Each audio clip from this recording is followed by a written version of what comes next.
Hello, welcome to Converging Dialogues. This is Xavier Bonilla.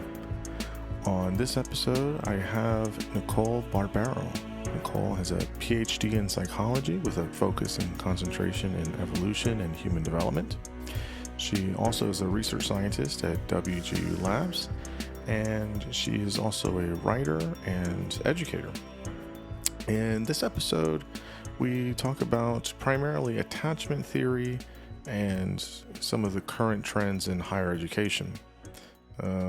Much of Nicole's publications have been in attachment. She's well versed and quite brilliant on attachment theory, and so we spent much of our conversation talking about, her work in attachment and then just how attachment is in the field currently. We started the conversation with a overview of evolutionary psychology and some of the changes that it's had over the years. We talk about kind of the old era of how evolutionary psychology was, and more so of how it's kind of evolved to be in current state of things. We talk about how evolutionary psychology has become more integrated with other disciplines and how there is a multidisciplinary approach to interacting with genetics and behaviorism and sociology and different types of fields. We then talk about some of the specific features of sexual selection in humans. We talk about mate selection and pair bonding quite a bit. And then we give an overview of attachment theory. There's 3 subcategories of attachment. We talk about some of the problems with attachment theory. And we talk about forging a new model of attachment outside of the stability of the classical model and utilizing more context inputs. One of the things we've kind of really talk about throughout this episode is that attachment is something that is widely used, and in some ways in clinical practice, it's even sort of its own model. And you see attachment in, almost everything, it's attachment to this, attachment in that. But there is a lot of elements where there's limited research of the genetic component or behavioral genetics within attachment, and there are other kind of problems with the model of it where it is fuzzy in many areas, and it is not entirely incorporating all the different components. And so a lot of Nicole's research and work has been trying to figure out how do all of these things kind of connect. Is there a new way to kind of think about attachment that's more accurate with the current data in the scientific literature? On the back half of the conversation, we talk about higher education. This is, in one sense, Nicole's day job. This is where she works, and she does a lot of research on higher education at the moment. So we talk about many of the problems with higher education.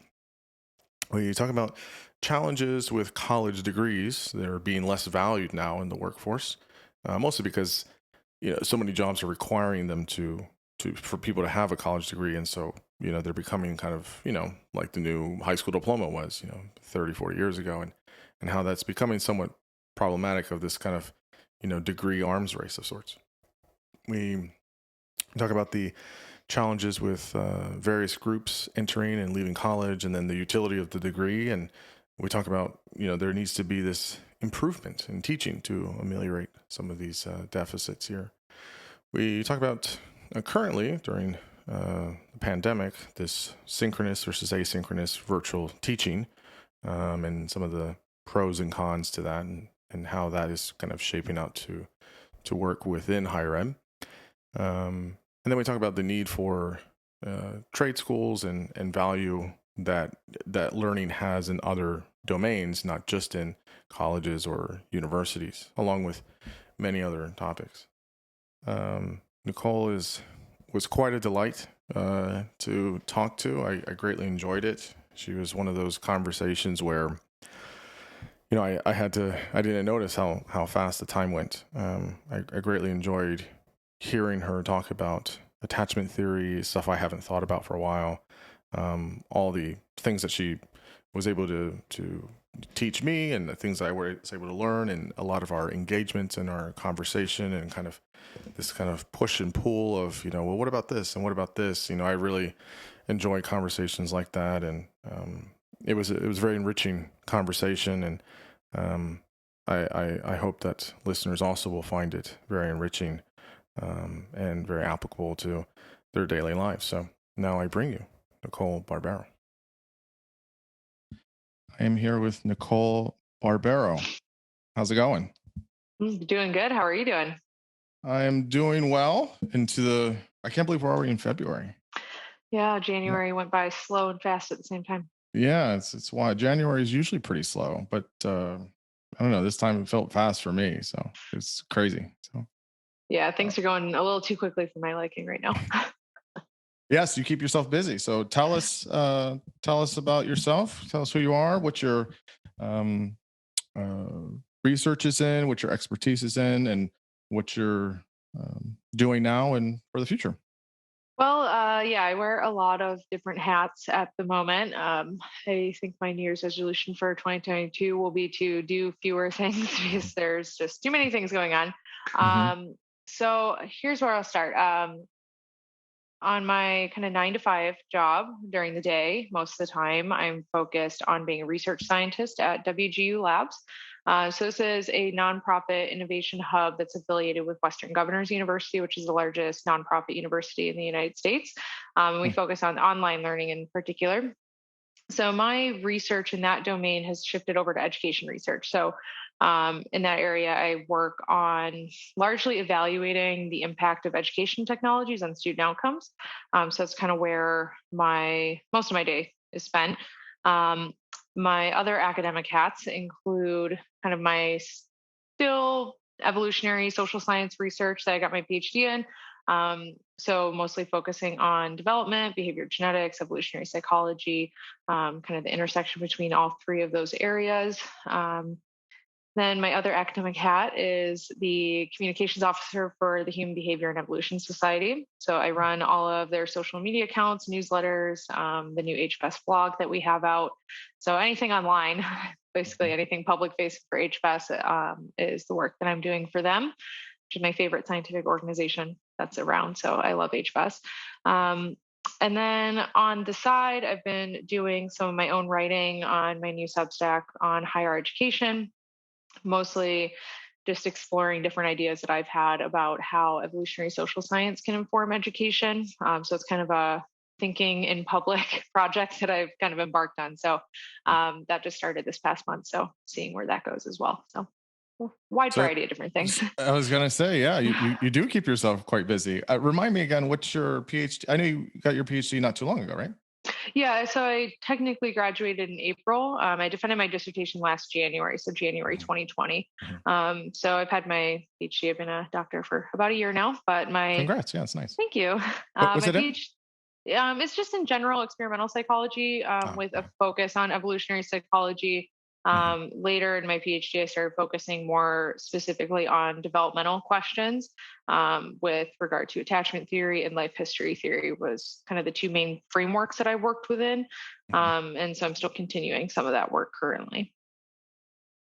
And do you feel that it's interesting, right? Because there's always this interesting phase because I teach, right? I don't know if you teach as well, but as a professor, sometimes students will say, well, what am I going to do when I, get my doctorate? I teach clinical psych students, and I'll say, well, you really can do a whole lot of things, and so you're a nice example of that in terms of you can do many things and all at the same time. So it's it's like I don't know if I recommend the all at the same time thing, but yeah, there's a lot of options. Did you fall into those types of things, or is it just kind of just you wanted to do it that way, or how did, or a little bit of both? Yeah, I mean, a little bit of stumbling around. I feel like a lot of academics, I feel like we don't talk about this as much or enough, but a lot of when I look back now, where I focus on my research and like what different kind of things I'm doing, you do kind of just stumble around into things and take those opportunities when they present themselves. So that is kind of how I got into a lot of this. I was, I went to Oakland University for my undergraduate education. And I left after my undergrad and spent a year at the University of Pittsburgh, just kind of managing a lab there, kind of in that gap year before graduate school. Hmm. And it so happened I ended up reading a paper from Jeffrey Simpson on attachment and evolutionary theory. And the lab that I was managing at the time worked in attachment theory, but from a very social psychological perspective. And I ended up reading this interesting paper. It was a handbook chapter from, I think, like 2009 or something, applying evolutionary theory to attachment. And I was like, this is really interesting. I had just started kind of getting into it, evolutionary psychology. I took a evolutionary psychology course at the end of my undergrad, read a few books, popular science books, and I found it really fascinating. And it just so happened that Todd Shackelford was a relatively new professor at the time and chair of the department at Oakland University. So he joined the faculty, I think, about halfway through undergrad. I think it was 2010 he came on. Um, and so it just so happened that the university that I was at, and I just graduated from, had one of the top evolutionary psychologists, just casually come in and start Hmm. running the department. So that's how I ended up back at Oakland University for graduate studies. It wasn't necessarily my intention to go there at first, but when you have someone who's doing the kind of work that you want to do right there, it was a convenient and also, really kind of lucky random happenstance that happened. So that's kind of how I got into the evolutionary psychology work. And from working in that social lab, I had the interest in attachment, which is really what led to that overlap in a lot of the attachment evolutionary psychology work that I spent a lot of my PhD doing. So my comprehensive exams and my dissertation were all focused on attachment from that evolutionary perspective. Um, During grad school, I spent a lot of time at HBES for their conferences. That was, the main conference that we went to. Todd Shackelford was also on the executive council. So I had been involved in HBES since I started graduate school, and they have a student representative position, which is where I started at. So I spent 2 years as a student representative, and then, continued on to the communications role about, God, is it 2 years ago now? 2 years ago now, I started to run all the communications for them. It was a new board position that they opened up.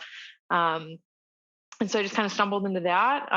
And then when I finished my PhD, the academic job market is brutal. So, I Yes. wanted to be a little bit more flexible in what my career would look like coming out, because I wanted to live somewhere that I actually wanted to live. So I live Hmm. in Salt Lake City now, which is awesome. Yes. Number one place I wanted to live. It's very gorgeous over there. Oh, Yeah. it's wonderful. So I figured, I'm like, I love teaching. So I fell in love with teaching during my graduate studies. I'm a trained researcher essentially. So I was lucky enough to find kind of a new nonprofit startup that was looking at education research in higher ed, and they needed to build their research team out, which is, how I ended up in the research scientist position that I'm in now. So it was kind of a blend of my love for education and my research skill set. So it's mostly about just keeping your opportunities open, and I you're was just, just I was going to grabbing what say the comes to you. exact same thing. Just being very open and not get too pigeonholed in one thing. I think some people, Yeah. there's the clinical track, or there's the academic track, or there's the kind of specialist track, Hmm. and those things are fine. But I think that it's within the social sciences, and I think within psychology as well. It's once you're at that level and you're trying to work at that level, it is a little bit harder now. And if Hmm. you want to do something very specific, and so you have to, um, yeah, you're gonna take all the, like, the long windy road to get to where you want, eventually want, at some point. It's not always a straight path, but Yeah. that's great. That's really, really great. So Yeah. okay, Thanks. so I want to hear more in depth about all this stuff. So let's start with briefly with evolution. So you and I are big fans of evolution. You've studied it formally more than I have, I'm sure. But so let me see here. I had Colin Wright. Are you familiar with Colin? Yeah. Colin Wright, yeah. Yeah. On I don't know, a couple months ago now. He's a good guy, and so we hit evolution pretty exhaustively, kind of in more of I'd say a cursory or survey kind of way in terms of, talking about how it works, natural selection, sexual selection, talked about, he talked about different species. I think he did research with wasps and ants and a few other things.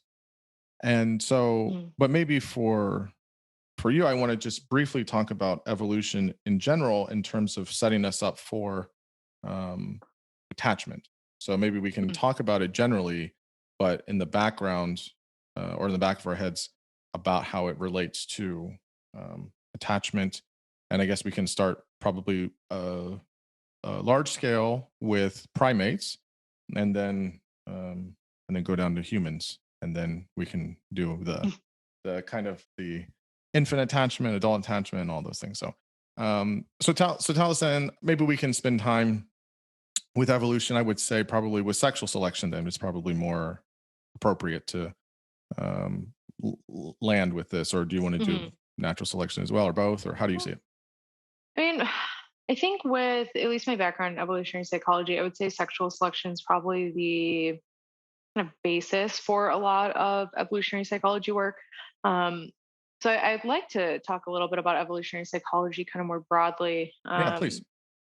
So, gosh, I have a lot of thoughts on evolutionary psychology. It gets a lot of if you follow online, people like to shit on evolutionary psychology for some reason. I don't know yeah, that's been why. the joke going on this week. I think Especially more I recently yeah. in this. I don't know why. And I'm not saying you have to make a defense for all evolutionary psychologists, but yeah, maybe talk about it more broadly. Yeah, I think so. I think there's a few things. I think evolutionary psychology has so much to offer the field of social sciences broadly for our understanding of human behavior and human psychology. But yes, as you said, and I think Thomas Richardson made this joke, which I think is what I quoted this morning. It was like people like shitting on the straw men of Mm-hmm. psych Mm-hmm. online. Mm-hmm. Um, and it's really unfortunate. And I think there's maybe a few reasons for it. One is I like to break up evolutionary psychology into kind of two eras. I think it's been around long enough now that we can start looking at what I refer to as kind of like the old evolutionary psychology, which was some of the original areas. It's focused heavily on sexual selection, focused heavily on mating psychology, which is still relevant today. But I think as a field matures, as evolutionary psychology has over the past few decades, there starts to become more nuance in how we understand what evolutionary psychology is and how we can apply it. And the findings become more detailed and I think interesting. Kind of these broad generalizations that were really groundbreaking, 30 years ago, Sure. that, men are interested more in short term mating and women are interested more in long term mating.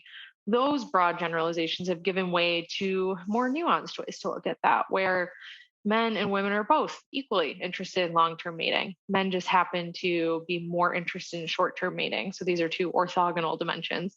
Mm-hmm. So those kind of nuances. So I think where a lot of the shitting on straw men of psych comes from is a big focus on some of those kind of older generation of evolutionary psychology, Mm-hmm. and sometimes missing the more fine grained nuances, a lot of the cross cultural work that's been coming out. I love the influx of, cumulative cultural evolution and the influx of demography in how we understand evolution and human behavior.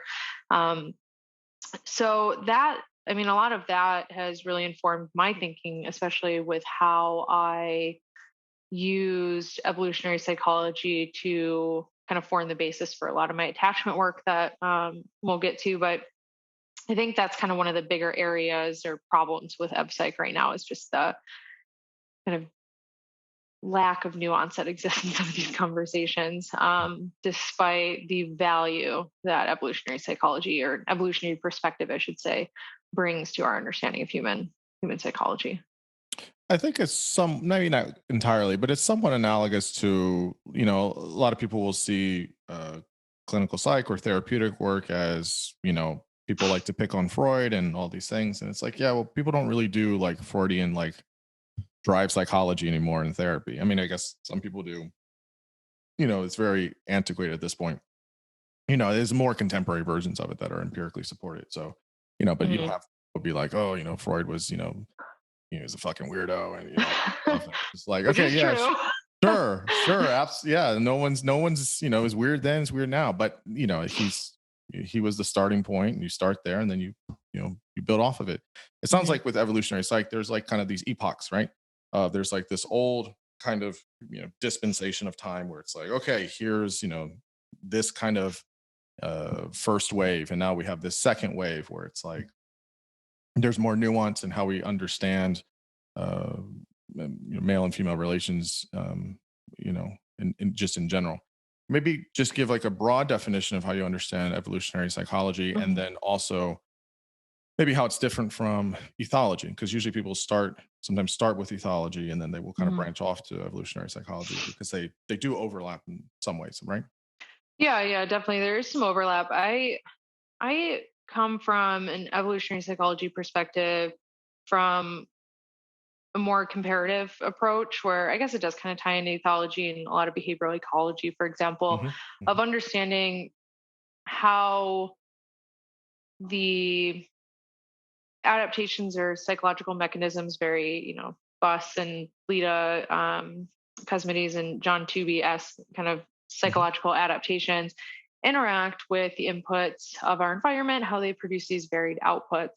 Um, and hmm, I think there's a lot that can be. Let me back up. I would say that that approach, that kind of Tooby and Cosmides, the evolutionary foundations of culture, that original book chapter that really, set off the field, I still think is 99% correct today.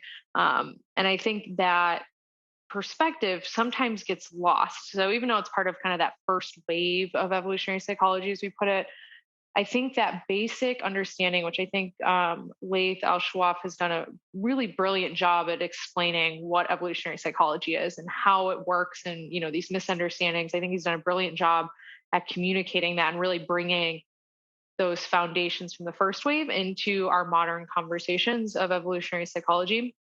So I think when we look at evolutionary psychology, that's why some of these broad generalizations are, I would say, unhelpful, perhaps, because it takes away from the idea that we need to look at how these mechanisms are built, what the inputs are that they're responding to, and how they produce variable outputs. So when we see cross-cultural psychology come up with, different mating patterns across societies, for example, that doesn't discount the fact that there are still evolved mating mechanisms in our mind, or at least mechanisms that we propose that we can study and that we can understand. So Hmm. I think a lot of those kind of broad generalizations do a disservice to that key foundation of evolutionary psychology, as Lita and John spelled out so many decades ago, that we should be looking at what are the features that these mechanisms respond to and how does that produce varied output. And we can see all this diversity in these different outputs based on understanding how our brain interacts with the environment that we're in.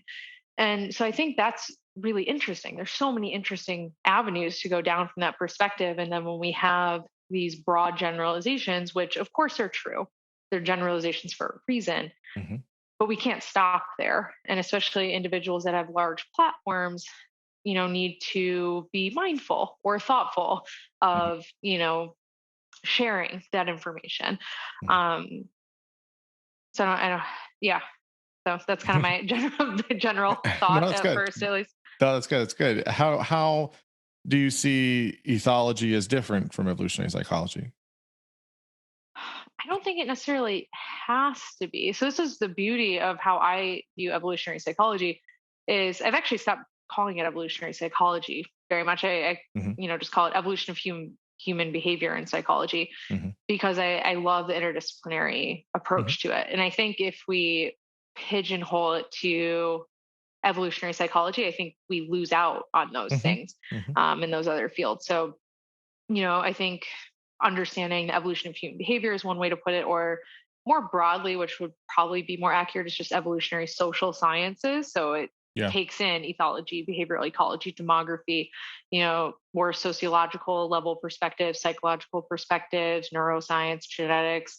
I Mhm. think that's more fruitful. So I think as science has progressed over the past 40 years, um, since evolutionary psychology took off. I think evolutionary psychology is almost limiting Hmm. today because of Hmm. how big science has gotten and how interdisciplinary it is and how interdisciplinary it needs to be. So I don't think that it's necessarily different. If, to put it that way, I would say that we need to move past evolutionary psychology and more broadly into an evolutionary social sciences if we want to get the most from this approach, because it really is an approach to psychology. It shouldn't be, or an approach to human behavior and psychology. It shouldn't be thought of as a subdiscipline, if you will. Yeah, no, I totally agree. I think traditionally or historically, those terms made sense while they were still in their genesis or as they were trying to look at something very specific. Mhm. But I think you're right. There needs to be, and I think in some circles there is a, a push to say, well, there's so much interconnections with all of these things. So if ethology is looking at animal behavior, well, we as humans are we are mammals, right? Mhm. And so we shouldn't necessarily segregate too much, right? Because what we can learn from our fellow primates, and from other mammals, and then from other living, multi-cell organisms, those things start to have lots of continuity between them, right? You're starting to see some of in terms of behavior, you start to see Mhm. a lot of continuity between different species. So you'll say, well, okay, well, you know, this will map on later when we talk about attachment, but it's like, how do other mammals, how do they also have various attachments, or how do they have certain behaviors that are overlapping and or analogous with uh, Homo sapiens, with humans. And so I agree. I think that currently that's probably a better framing of evolutionary social sciences or whatever, is because how do basically how do all these camps play in the same sandbox without trying to throw sand at each other? Like, this is my camp and my camp and my camp. And so maybe one tie-in here is that instead of people picking on the evolutionary psychologists as that kind of old era, the kind of new era of evolutionary psychologists is kind of like a more of a collection of various disciplinary uh, fields that are working in tandem. Does that sound Yeah. right? Yeah, I would absolutely agree with that, because even now I don't necessarily refer to myself as an evolutionary psychologist. I've been using more of the broader label of evolutionary social scientist because I think it's more Hmm. accurate to what I'm doing and how I approach the topics that I study. So, the main two topics that I study are attachment and life history theory, with a specific focus on pubertal development. Hmm. And I don't approach that just from a psychological perspective or even Hmm. a evolutionary psychological perspective. Yeah. My work on attachment is heavily informed by the information that we have on pair bonding in primates. Um, Other areas of my attachment work are informed by behavior genetics. So if we focus on just evolutionary psychology, we lose out on Hmm. too much. It's too limiting now. It made sense um, when the field was first being started. You need a clear kind of niche that you're Hmm. focusing on in order to Hmm. get things off the ground. Because if you try to be too broad at the beginning, it won't stick as much. So using evolutionary psychology as that key area was, I think, foundational for the Hmm. field getting off the ground. But I think now it's just too limiting. I think we miss out on a lot, and I think in a lot of the work that I've done on attachment, it's explicitly informed by the fact that psychologists have been far too narrow, in my opinion, of how they look at attachment. And by broadening that to more evolutionary perspectives, anthropology, primatology, and genetics opens up all of these doors that we haven't found. So taking that broader approach, I think, is absolutely necessary today. I'll say one thing on that last point. Um, yes, I feel. Well, I think psychologists overall, they overthink things too much. That's what they do. It's right. So that's part of our field, but which is fun. It's nice to pick on our field, but I Too think easy that sometimes. it's too easy sometimes. But It's very true. When I was in grad school, the way I learned about, I mean, we study attachment. I had a bunch of colleagues that studied attachment, but it was semi myopic, right? Because it was looking at it from a psychological, almost, I guess you could say developmental perspective. There was no less less research, at least not emphasized, of evolution and behavior genetics as it is now. I mean, that was touched on, but it wasn't fully, I don't think, integrated. At least not Mm-mm. how I learned it, or some of the research I did on that. Not formally, but while I was in school. And I think that, I mean, this is my hypothesis, is that I think some of it is just a little bit of intimidation, right? I mean, um, I did a very small amount in my dissertation on genetics, because my dissertation was on individuals with MS.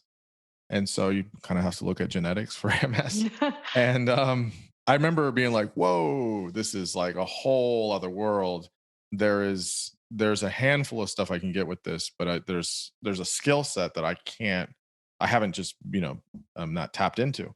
And so I think in some ways, my guess would be that there's a little bit of this kind of, kind of trepidation about, like, there's a lot of things in other fields that are highly specialized that, psychologists don't have the training in. But I think as psychologists become more integrated and rubbing shoulders with other disciplines, there's a lot of things that there can be shared, so that way it is more robust. It's not just this very myopic, like, here's human behavior in isolation. It's human Mhm. behavior and how we understand it in different ways.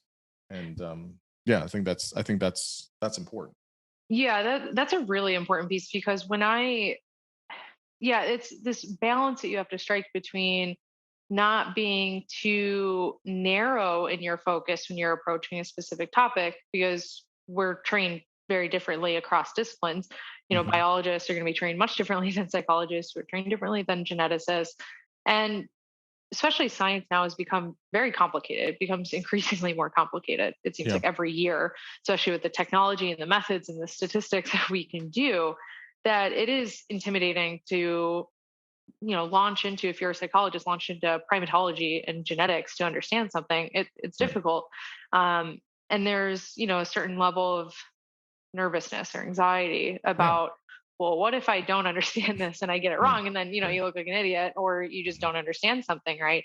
um, and I think that is a barrier, but I think part of that can be overcome by collaborations, and that's why we have collaborations. Some of my papers that I'm most proud of are with people that can do things that I cannot do, that Right. I do not have that expertise in. Right. And that's why we're collaborating. These, you have to find people that complement what you're doing so you can create something better than what you could do on your own.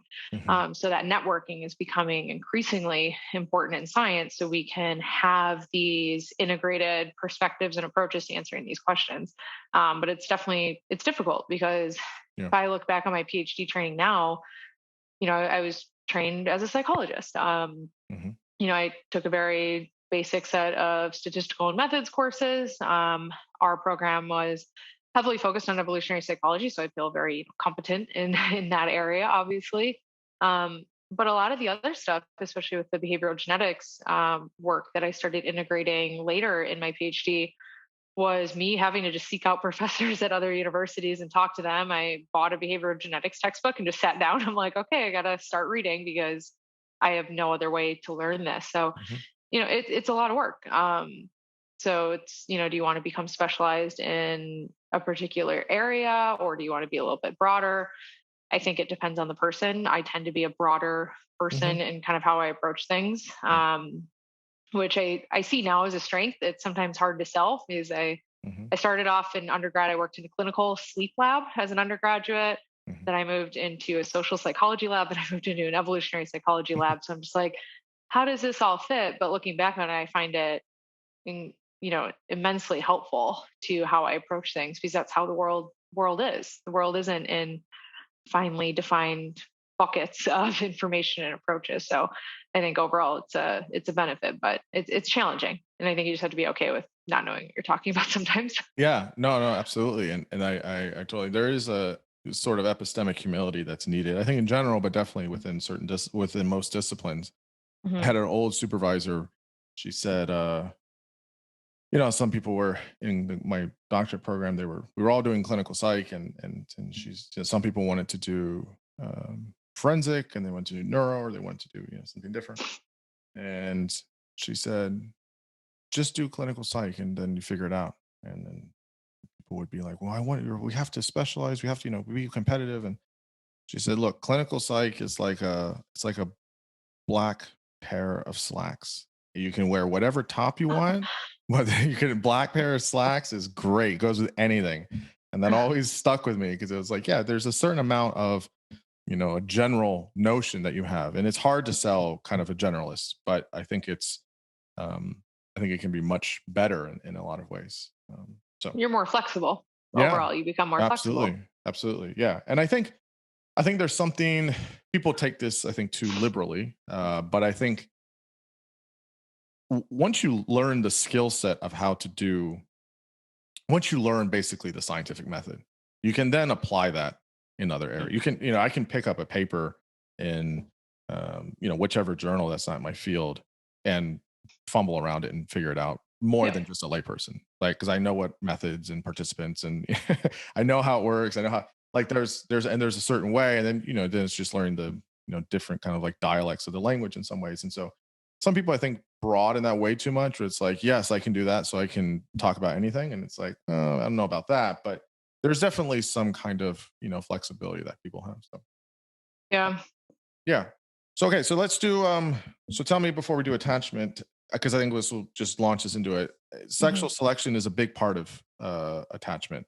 How do you understand that? Why is it important? I know it was, Darwin wrote this in is it Descent of Man? Is that when he wrote it? I can't remember if that's where it was first.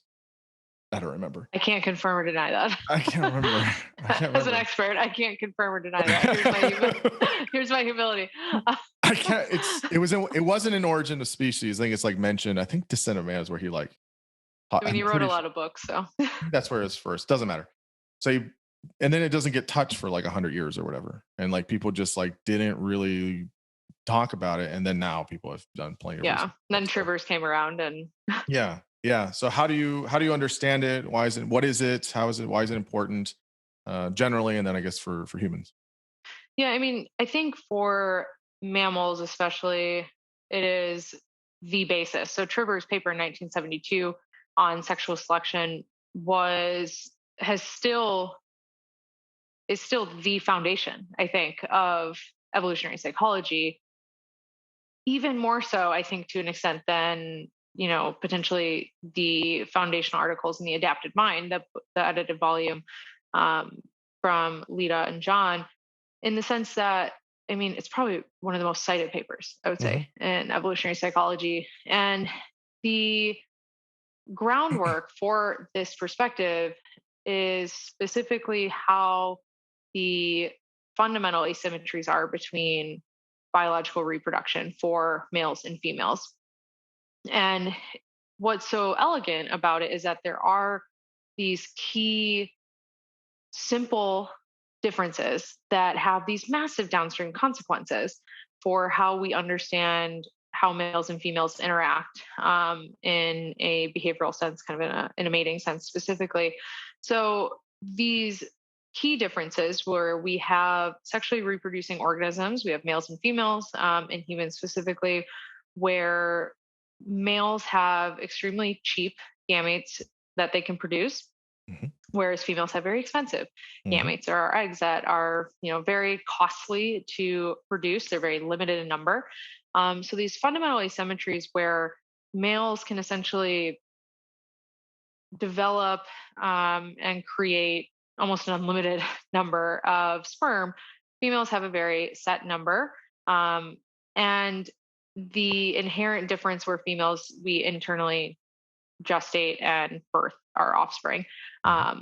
that females are limited by the time and energy that it takes to rear or develop and rear offspring is a fundamental limitation. So in my classes, I put it this way. is a concrete example of these differences. So if you have one male and one female in the course of a year, and the man copulates with 100 different females during that year, he can potentially sire 100 different offspring, potentially more. Whereas a woman is still only going to have one pregnancy Mm-hmm. complete during that time, no matter how many males she copulates with. That is a dramatic difference in terms of the ways in which males and females approach mating, can approach mating, the kind of constraints or parameters that occur. Now, what's interesting about these fundamental differences is they can give rise to a variety of different mating systems while not contradicting the idea that males can benefit in a replicative sense from pursuing a very promiscuous mating strategy where they use the bare minimum that they have to contribute, which is an ejaculate, and they can produce a massive number of offspring over the course Mm-hmm. of their life. Whereas I think the woman that's produced the most children was like 69 children or something by one woman, which is insane. It's I'm insane. glad that's the only word we have for it. It's absolutely insane. Yeah, it feels like a typo. Yeah, I mean, no. So It's wild. so we can have males that literally can produce thousands of offspring. Females can produce tops 69 is the upper limit that we know, which, it's not an average whatsoever. Right. That is definitely an outlier. Um, And males throughout their life, women have a stopping point. yeah. And women, especially humans specifically, we go through Mm-hmm. menopause. So women have a more, constrained mating window, whereas males can continue to reproduce through old age, Mm-hmm. depending on their general health. Right. And it's interesting because these fundamental differences do impact the way males and females interact with each other, but also within their own sex, how this intrasexual competition plays out. But we can still see a variety of mating systems in humans, which I think one of my kind of favorite topics in human sexuality is the variety of mating systems. So humans are this very flexible species when it comes to a lot of behaviors. We're all over the planet in all different types of ecologies, but we are still constrained by these certain parameters when it comes to our reproduction. So we see that humans largely form one-to-one pair bonds. In a lot of cultures, it's still permitted that males can have multiple wives, which is kind of I would say, almost like a default or an average. If we think about our immediate intuition of how these asymmetrical reproduction parameters would play out, that males have multiple female partners, females have a relatively smaller number of partners. So that seems to be a general strategy. We see that in gorillas, for example. We have one silverback gorilla with multiple female partners, and the males kind of wait their turn because there's a numbers problem when you have a species that only has 50% males, 50% females. But depending on the inputs of that environment, like what we were talking about earlier, with these different inputs, you may have situations such as in the Tibetan Plateau where women have, marry a whole family of brothers typically, because of different constraints. Those constraints of biological reproduction are still there, but because the inputs are different, we see these different outputs of mating systems in these different types of ecologies. So it's fascinating with sexual selection and these key differences in parental investment that Trevor's outlined, that we can still see this variety, but we can't discount the existence of those fundamental asymmetries between males and females. They're absolutely foundational for how we understand things. And because evolutionary psychology or evolutionary social science has focused so much on mating psychology, I think stemming partly out of Trevor's, foundational paper, it's fascinating that that paper is still super relevant today.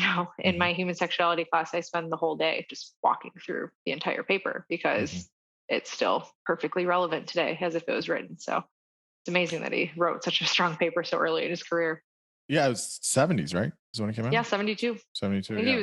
he was either just coming out of graduate school or still in graduate school when he wrote that. So Wild. That's wild. I yeah, wonder I it's wonder crazy. what his IRB process was. Probably nothing.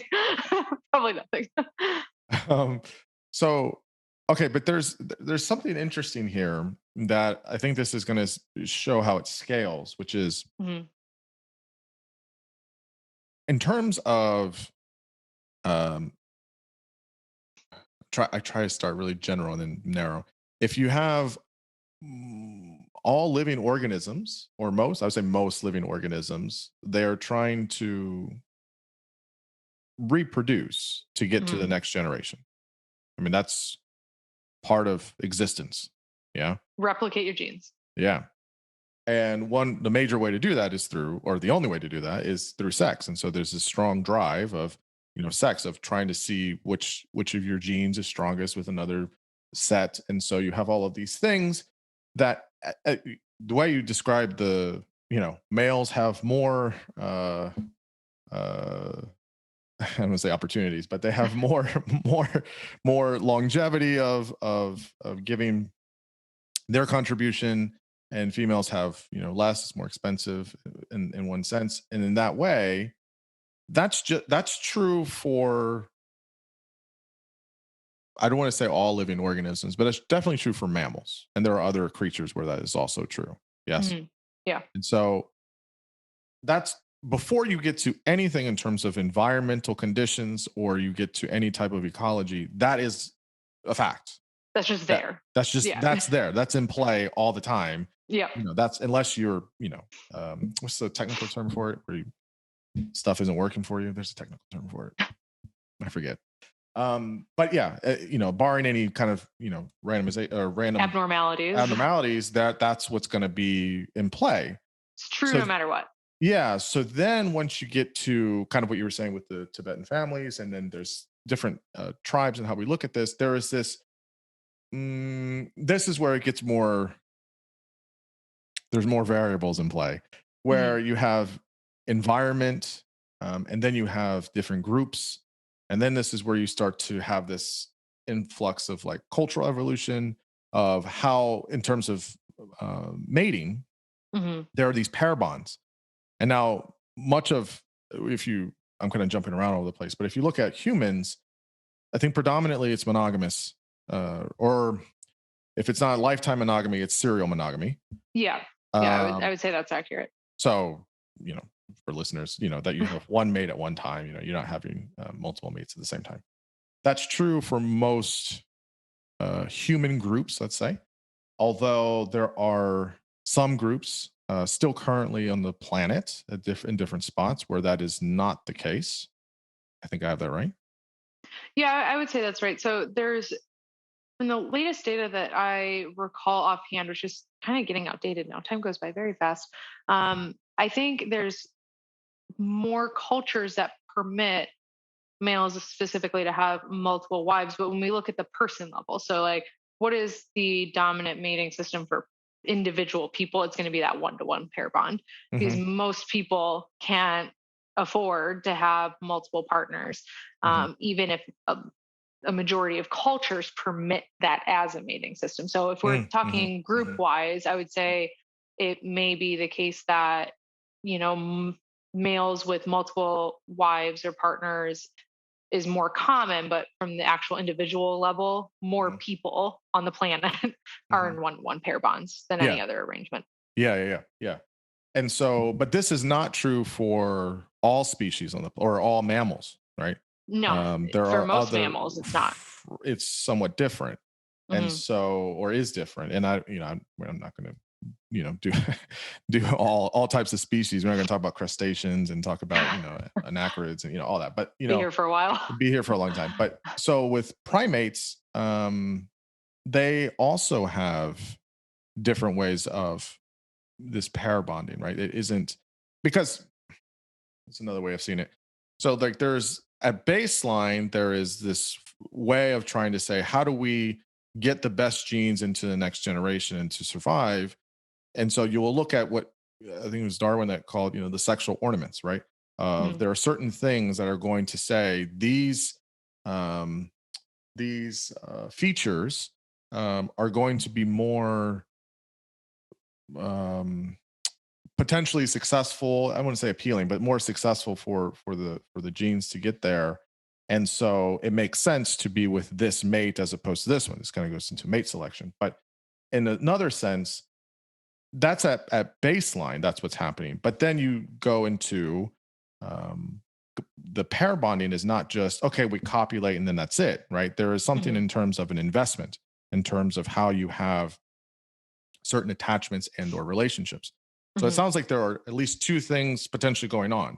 There's the kind of uh, I guess you could say physical or biological, I don't want to say physical, biological things going on where it is okay, we need to mate and we need to have offspring. But also at the same time, there is this how do we develop a bond and how do we develop an attachment, which again is too expensive to do with four people at the same time or whatever. And so so talk a little bit about kind of when you scale up from like at baseline, here's what everybody's doing.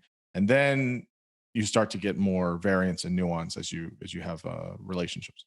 Yeah, that's a good point. This is what makes, to me at least, pair bonding so interesting from an evolutionary perspective, because at the baseline, again, if we go back to using those broad generalizations, if we look at those broad generalizations from the biological asymmetries between males and females, males Mhm. have super cheap gametes, females very expensive, and it makes no sense from a male perspective to bond for a very long time with one person. From an Mhm. initial, just first glance at it, that makes no sense. Why would you bond with one person that can only produce for humans offspring every 3 years or so is about the average interbirth rate interval, when you could mate with 15 women in 1 year? Makes zero sense. So that's why I think pair bonding is so fascinating, is because when we look at mammals overall,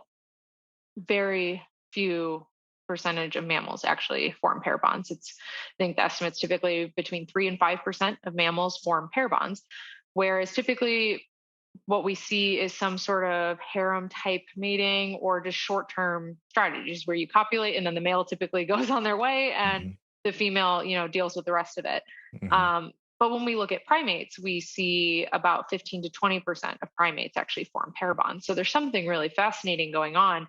And the question really becomes, how, under what conditions does it make sense for males to stay with one female for a Mhm. prolonged period of time? And that's really where the question of pair bonding comes in, because the benefits to females are obvious. You know, a female can only produce so many offspring per year, Mhm. depending on their specific situation. So if you have the same male partner around for a while, it really doesn't have much of an impact on your reproductive output, your raw number of outputs. Whereas for males, it seems to decrease it. And that's really where kind of the environment starts to play in with how we understand why pair bonding occurs. So, um, for primates in particular, some of the work, and this is really the basis for a lot of my attachment work, is we need to understand where the benefits for males are when they start pair bonding. And those benefits come in for humans, for example, is because when a female has a male partner around, there's a few benefits. One, increased protection from infanticide, which happens to be quite high in primates in particular, which corresponds to the high rate of pair bonding that we see in primates, because it's an effective counter strategy to infanticide. It's not the only counter strategy, but it's an effective one. Mhm. If you have a male kind of bodyguard Mhm. around all the time, it's Mhm. harder for another male to come in and kill the offspring. Mhm. Um, Whereas the other benefits include, for humans, shortening the interbirth ratio or interval. I'm sorry, interbirth interval. Mhm. So humans are remarkably interesting relative to, say, chimpanzees, whereas we can produce multiple offspring or offspring much at a quicker rate than our closest primates do. So Mhm. chimpanzees spend, almost double the time raising one offspring before they have their second one. So like 6, 7 years or so. Is that the Whereas same? Sorry, is that the same for bonobos as well? I can't remember.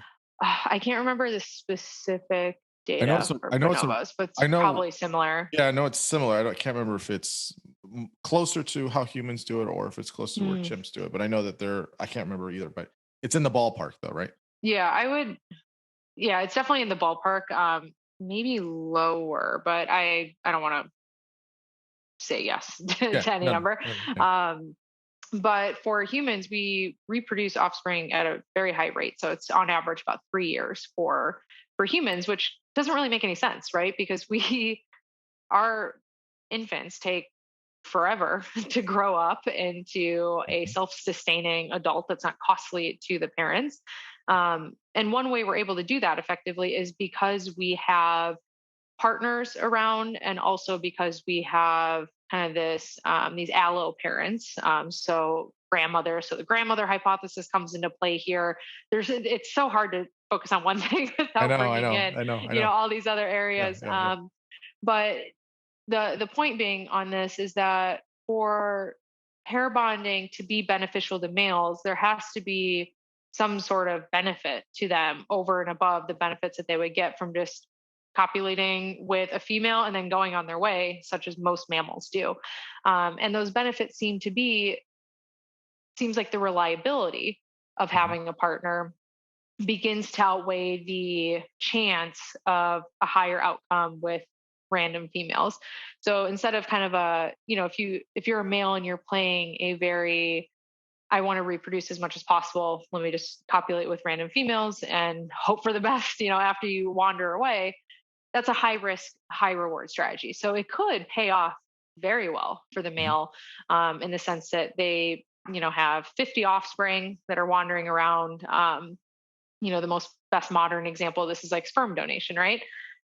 Donate a bunch of sperm. There's a story on this where I think some women in Australia are petitioning for this guy to stop donating his sperm because they realize that there's like all these children that are related. I forgot the specific story, but I saw it online this morning, which that's the Modern quintessential day example. Genghis Khan Yeah, without so all the murder. yeah, that's exactly what's happening right now.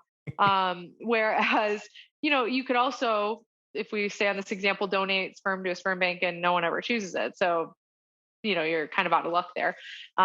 So it's a high risk, high reward strategy, whereas males investing in one partner for a substantial amount of time at least it's a more reliable strategy. If you pair bond with one female, it's almost guaranteed that you're going to have a few offspring. They're probably going to be better taken care of, higher provisioning to that offspring, greater protection, less risk of another male coming and killing that infant when they're young. So it's reliable. So you may not get 50 offspring, but you're definitely going to get five. Mhm. So there's kind of this reliability that begins to come into play, that makes pair bonding beneficial. Because when we try to explain pair bonding, really what we have to explain is, why is this beneficial for males? Because it's obviously beneficial for females, but males are, kind of the thing in need of explanation for why pair bonding is happening. um, so right, so I think that for females, it's one of those things where they have you know sense of protection, some sense of provision, some sense of stability, and reliability because they have uh, males that are able to um, be in a type of relationship at the very least, and so Hmm. that makes intuitive sense. You typically females they have less body mass, less Hmm. muscle, Or smaller. bone density, smaller, uh, all of those things, and so you know there there is a need for that to be a balance. Yeah. And so it makes sense for males to kind of stick around, right? It's like, listen, don't just, do your thing and then leave me hanging dry. Like I need some help. And so, so yes, it makes sense that you would want to understand, well, okay, well, what's in it for the dude? Like, cause like Hmm. he can just do this until he's 80. And, so then the reliability piece of it makes sense, right? So, Yeah. okay. Yeah. How do I kind of ensure, um, what's going on with my offspring, and then how do you have more um, kinds of a connection and then attachment. But before we jump to the attachment piece, so there's this I don't, this might be some of my ideas from the old era of evolutionary psychology, which is it traditionally, I don't know if it's still the case, that I feel like this has changed, that females choose the mate, or is it both males and females doing the choosing or the selecting, when you're having these kind of bonds that are created, or is it just vary depending on species or whatever? Um, I'll speak to humans specifically, but I think, there is, these generalizations that, the female chooses the male in a very, you know,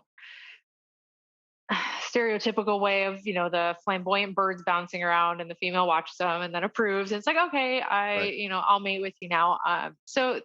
Again, there's still a grain of truth to that assessment.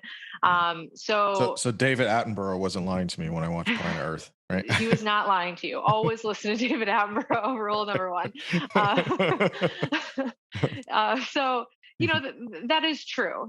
But humans aren't necessarily as the in intrasexual competition. Between two males like duking it out, ramming their heads against each other isn't Mhm.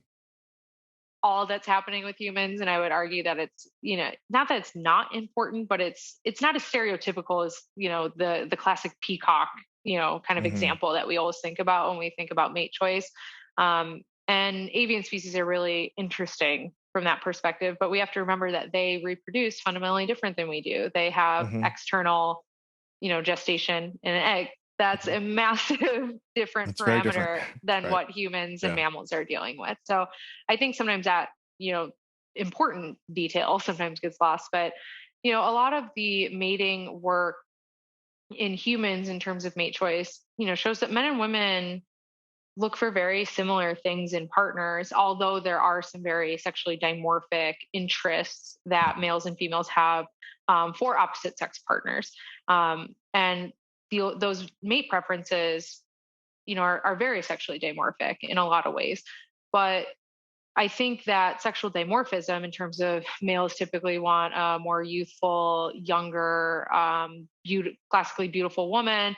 whereas females want a male with status and ability to provide. And those things are true. But I think sometimes it overshadows the similarities of, general intelligence and kindness and, a Mhm. trustworthy partner Mhm. that males and females both rank as highly important in their partner choices. Mhm. And I think what's coming to bear more recently with a lot of excellent work on female intrasexual competition. So Tanya Reynolds and Jamie Crumbs Mhm. has been Mhm. doing fantastic work in this Mhm. area. Mhm. Yeah. We're competing with each other too. So Yeah. let's Yeah. not give all the credit to the men, like battling it out over females. Mhm. We're competing too with other females. And I think this is kind of that new wave of evolutionary psychology that's coming out. And this is, that nuance point where yes, males are competing with one another. There is this impact of female mate choice for their male partners. But we also have to remember that because we are a pair bonding species, it's a partnership between two people. I think that this calculation of the optimal investment in this partner is happening on both ends. And I don't think we know enough about that currently, but I think we're starting to ask, the right questions to get at that. So I think that's going to be a big area. Mhm. Um, that sexual dimorphism and mate choice is still there, but you know, Mhm. Yeah. females also are active players in this process. For humans, do you think that it has anything to do with, because as you were saying, there's a difference in how copulation occurs and how meat selection occurs with females, or excuse me, with humans. But is it also possibly a numbers game? So I'm thinking of, this is going to sound just very random for my listeners, but with ducks, there is, I don't know if you know about this, but with ducks, there is some really, for us as humans, some pretty awful shit that goes on. And basically, there's Yeah. group rape, Yeah. where there's literally, if there's two women, there's 10 men, or excuse me, if there's 10 males ducks. There's two female ducks, and so they're all like trying to. That's all they have. That's all there's nothing they can do. Yeah. So I Mhm. wonder if I only bring that up to say that is that one of those things where what is it? Is it roughly 8 billion humans on the planet? Uh, what is there? Just 55, 60% more females to 45, 50% males. Women are a little bit more than males on the planet, but so roughly 50-50, not quite, but a little bit more on females. Is it just a numbers thing where it's like, hey, because we have close enough equal numbers, we're able to say, oh well, women are competing with women, men compete with men to try and see. There's plenty of potential mates out there. You're not going to Mhm. be just there's only one or two people. You have plenty of options. Is it somewhere? Is the numbers thing kind of a thing, or is that too pedestrian? No, I think the numbers thing is an important discussion because when we're looking at mate choice, we're not we're not we're not choosing from 8 billion, other people on Sure. the planet, or 4 billion, if you're looking for an opposite sex partner, like, you're not that's not your mating market. Your Hmm. mating market is much smaller and specific to your particular ecology and location that you're in. Hmm. And I think that matters. I think Hmm. our understanding of how it matters is not as solid as we thought it was. So this is typically looking at sex ratio research. So this is, Hmm. the area that investigates this. And for a long time, it was thought, so in places such as China, where there's the one child policy for a very long time, and we have these very skewed sex ratios, and we have a lot more men relative to women. The original idea is that, if, just like you explained with the ducks, if there's 10 times as many men, in a specific area, there's going to be some massive competition over Yeah. that female. Um, and so the idea is that we would see increased, male to male competition, which will manifest for young males as, violent crime, Right. and, all these things that we do not want as in the civilization, which to an extent is true. But then there's some other recent research. I believe it was John Maynard who published a paper in the past couple years that, I think it's John Maynard, but he published a paper a year or two ago that showed these conclusions to be inaccurate, and that Yeah. actually, we don't see those typical kind of generalizations about how evolutionary psychology works. Right. And I think this is an area that we thought we understood, that seemed to make sense from a basic kind of principle, like more males relative Mhm. to females, more male competition, worse outcomes for society, which may be true. But I think there's, again, more nuance that we're just starting to understand. One of the modern applications of this, which again goes back to that idea that from like my perspective or from your perspective, those mating markets are going to be very unique to that individual person, depending on where they're at in terms of the classic 1 to 10 scale of partner desirability across whatever metrics you're looking at, the local environment, your access to potential viable mates. A modern application of this, David Buss has explained this previously, is on college campuses. Mhm. So college campuses are skewed heavily towards female Right. now in college campuses. So you go to your typical state university, and you're going to see probably about 60% females relative to about 40% males. This is a skewed sex ratio. This is something interesting. And also, What well, sorry, let me just jump in. yeah, That I think is also important, also from a cultural piece, because that is completely, well, not completely, but that has been a pretty big shift in the past 50 years for a lot of yeah. reasons. I mean, 50 years ago, it would have been the opposite. It's Hmm. predominantly male. Women were a minority, 30, 40%. Now there's this kind of shift. And then you can even break this down within the certain disciplines. So, like in Hmm. our field in psychology, I was many times the only male in all my classes, right? It's mostly Yeah. women, or social work or nursing, or all these certain things. And Hmm. so, even within that's a general number, and then if you have specifically, I think even within medicine, I think it's relatively 50-50 now. So, Yeah, anyways, depending on, yeah, side exactly. point. It's So just a side point. yeah, even within a university, you're going to have these microclimates. Right, right, right. In my psychology courses, when I teach them, there's like the four guys that are sitting in the back row among the sea of females. I always try to Hmm. throw in some video game references or something to try to make the examples more inclusive to the few guys in the class. But yeah, these microclimates are going to matter. So the David Buss wrote a op-ed within the last few years on kind of like the mating crisis on college campuses, for example, because typically what we know from mate choice research, at least in a modern industrialized environment, that women value intelligence. They'd prefer to they have higher standards for intelligence in their mate than what a male would have on average. So if we have these highly educated females, so there's necessarily more highly educated females than educated males in that mating market. So now the idea is that the strategy, the sexual strategy that one pursues, is going to be shifted towards the less numerous sex. So if we take the broad generalization that men are more generally interested in short-term mating as compared to women, that if we have more women, they're going to start shifting towards that male typical strategy. So this is a potential explanation for why we see a lot of short-term mating in a college environment. Obviously, there's probably other explanations to go along with this, but one potential explanation is because males are less numerous, therefore females are kind of shifting their sexual strategy to align with the less numerous sex. But then, you go into an engineering department and you're going to have the opposite problem that you're having in a psychology department.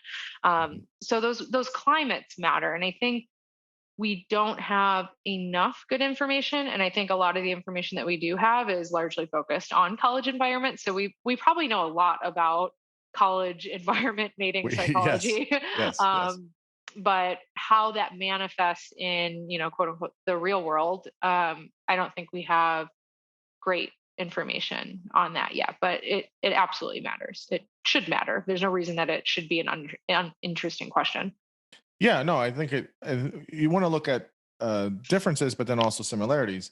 Mm. This is kind of what I was wanting to get at as well. Again, in terms of um, there are traditionally physical aspects that we're talking about males and females in terms of attraction. Again, kind of going to those sexual ornaments. Again, this is mostly with uh, uh, opposite sex attraction. Maybe you want to talk about same sex attraction as well. But for a minute, opposite sex attraction, usually traditionally it's what is it? Waist to hip ratio for females is what is it, 0.7.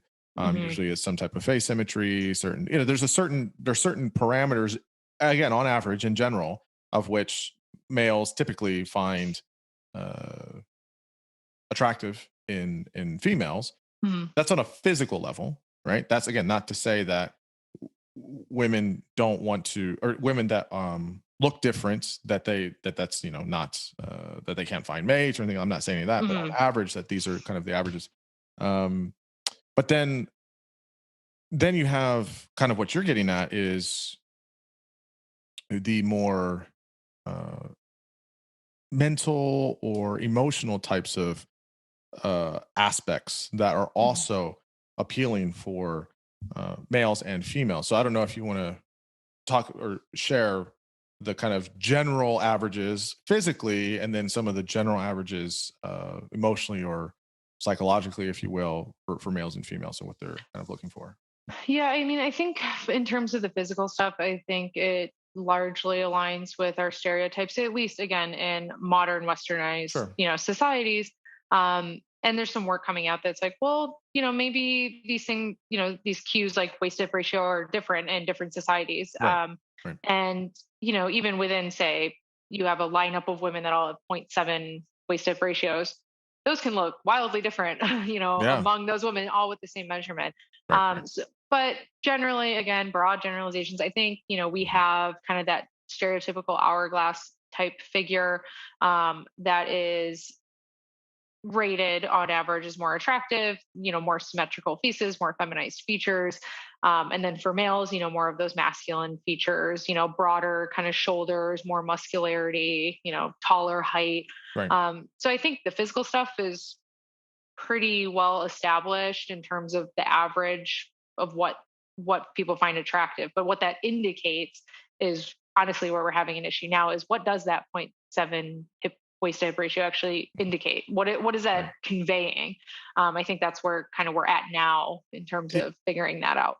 yeah, I guess again, I don't know if this is too pedestrian, but is it one of those things where when you look at the physical features of both males and females in these generalizations, is it too, not, is it too strong to correlate that, well, these are signals that, this sounds terrible, these are signals that you can reproduce well, right? Or that Mhm. you're going to, that you have good genes, that, again, people aren't consciously thinking this, right? But in terms of this kind of attraction, that's going to be more favorable than not those things. Mhm. Is that maybe some of the hypotheses about why those particular generalizations are working for uh, sexual attraction? Or Maybe. I mean, the good genes idea is really having a rough time right now yeah, in yeah, I abstract. am saying that colloquially. I'm not saying that I think Yeah. that or that Nicole thinks that. I'm saying that just generally, is it just like these are genes that would be helpful for uh, having my genes that enter into the next, generation in terms of how Mm, do I have offspring and things like that. Not that anyone would consciously be thinking that way, but well, hopefully. I But mean, maybe some people, I don't know, but yeah, hopefully I not. mean, yeah, the idea is that they should be indicating something. I mean, everything indicates something, whether Mhm. we know what that is. Honestly, we have no idea. And I think, I think the good genes is a really interesting area in EvPsych right now, if not for just demonstrating that those generalizations that we once took for granted may not be true. So those good Sure. genes ideas, two specific examples come to mind. One is the waist to hip ratio. So at a recent kind of systematic review of this waist to hip ratio literature, the idea was that a 0.7-ish waist to hip ratio indicates good genes, good fertility, Right. these kind of classic things. And this analysis was presented at HBS in Boston. I believe the author's name is Jean. Last name starts with B, and I'm blanking on her last name. But she did some really interesting, review of this area and found that the most reliable thing that the waist to hip ratio is conveying is just age of Yeah. the Sure. female, Sure. which again, wildly useful information. And it's also one of the most sexually dimorphic Yes. preferences Hmm. between men and women is that age difference. So useful, but slightly different than what we originally Hmm. thought. And obviously, age is related to fertility and Right. reproductive potential, all these things that make sense. But again, that little bit of nuance Yeah. Yeah. Yeah. matters. Those Yeah. Of details course. matter. And then the other good genes ideas, the kind of dual mating strategies hypothesis for females, which is that a female invests in a male partner that's, quote unquote, a good dad, and Hmm. then seeks, surreptitious copulations with, the handsome, ripped dude that comes in, has the great genes, Right. Right. and tricks the good dad into, raising that offspring. So, she can have her cake and eat it too. Great. You get Hmm. the good genes, you get the great dad, Hmm. everything's wonderful.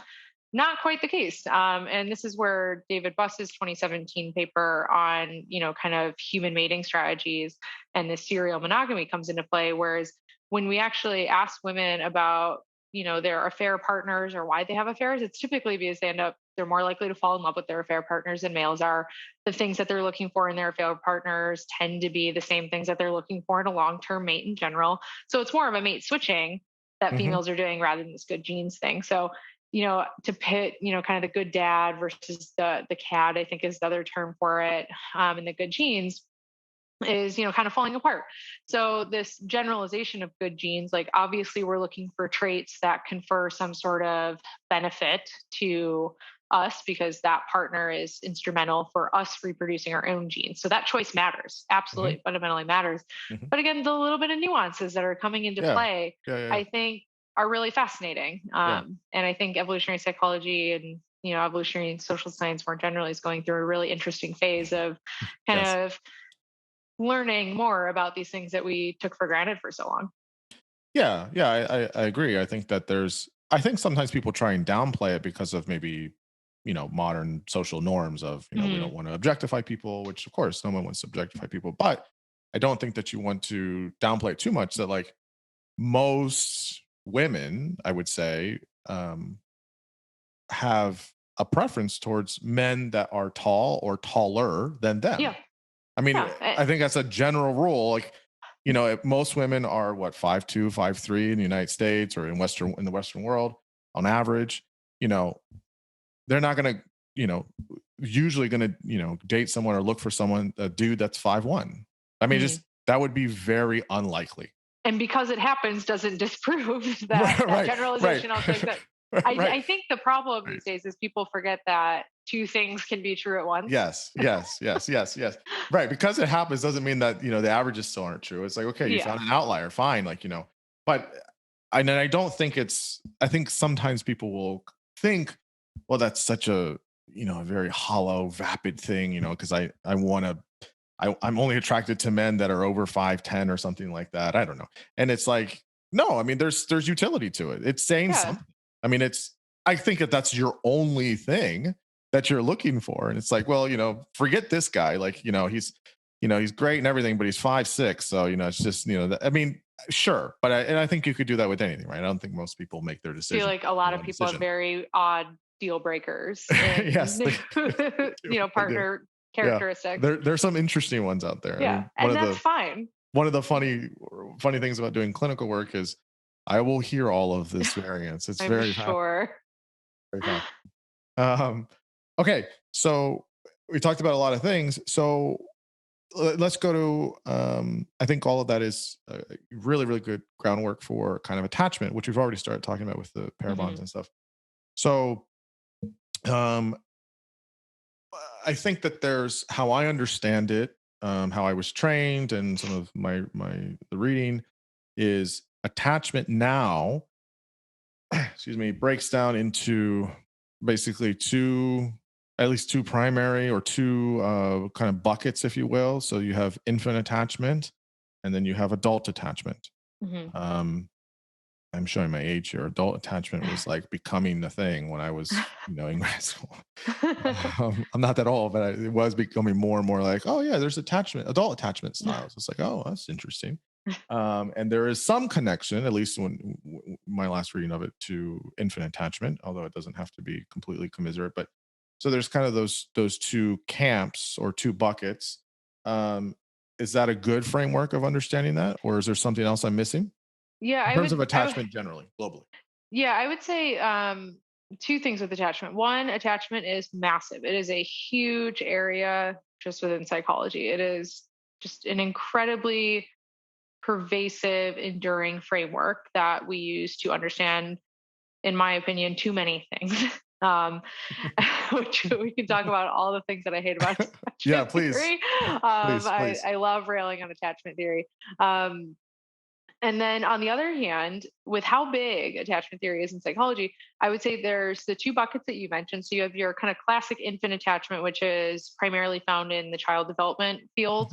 Mhm, mhm, They use the Ainsworth, adult attach or the strain situation, very classic developmental psychology mhm. approach to child and infant attachment.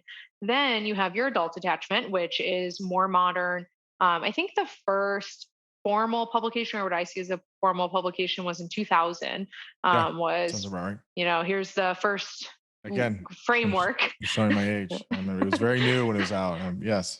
super fresh, very Yeah, interesting. yeah, yeah, yeah. Um, so we have that, which is largely morphed into like the social and personality psychology Mhm, area now. mhm, So you have that bucket, and then you have the more modern bucket that came about in the late 2000s, which is the evolutionary approach to attachment, which is quite different from the approach to attachment that I've been taking. But you have Jeffrey Simpson and Marco Del Giudice, which are kind of the two big players in the evolutionary attachment area, both with seemingly different perspectives, but it's heavily entwined with life history theory as well mm, mm, in that area. So I would say, yeah, we have kind of three, or at least how I conceptualize it, we have three buckets of approaches to understanding attachment just within psychology. Yeah, yeah, Um, yeah, yeah. so it's hard. Yeah, yeah. Well, I mean, look, you've done all the research on this, so you can educate all of us, So, um, do you want to start with? I mean, what again? My understanding of it is the kind of strain, Bowlby Ainsworth strain Mhm. situation, and then more of the clinical side of it, right? Which is, that's another angle, right? Yeah, Right. yeah. That's another lane because it kind of sort of starts from object relations, which are kind of neo-Freudians, and then attachment kind of came outside of that and was a little bit more contemporary. And people even now, there's a sort of subset clinically in how people conceptualize uh, clients in clinical practice from like an attachment model almost. They will use it Mhm. that way. It's sort of a kind of stepchild, if you will, of object relations, but it's kind of Mhm. enough you could conceptualize on its own. So it's very in a clinical way in terms of clinical practice for therapy. It's sort of very loosely connected to a historic Freudian, whatever. But again, that's a whole other path. But do you want to go over the four attachment style types? The secure, insecure, disorganized, or no? What makes Um, it? yeah, I'm trying to think of the best way to approach this. So I think maybe just approaching it, I can kind of walk through kind of my personal experience with attachment. And I think that might set up a good way to kind of Okay. frame it. Yeah. Um, Yeah. so I never thought that I would do attachment research. So I remember when Why I you didn't first like learned it? my problem, problem number one I You have you with have a attachment disorganized attachment site? Is that what it is?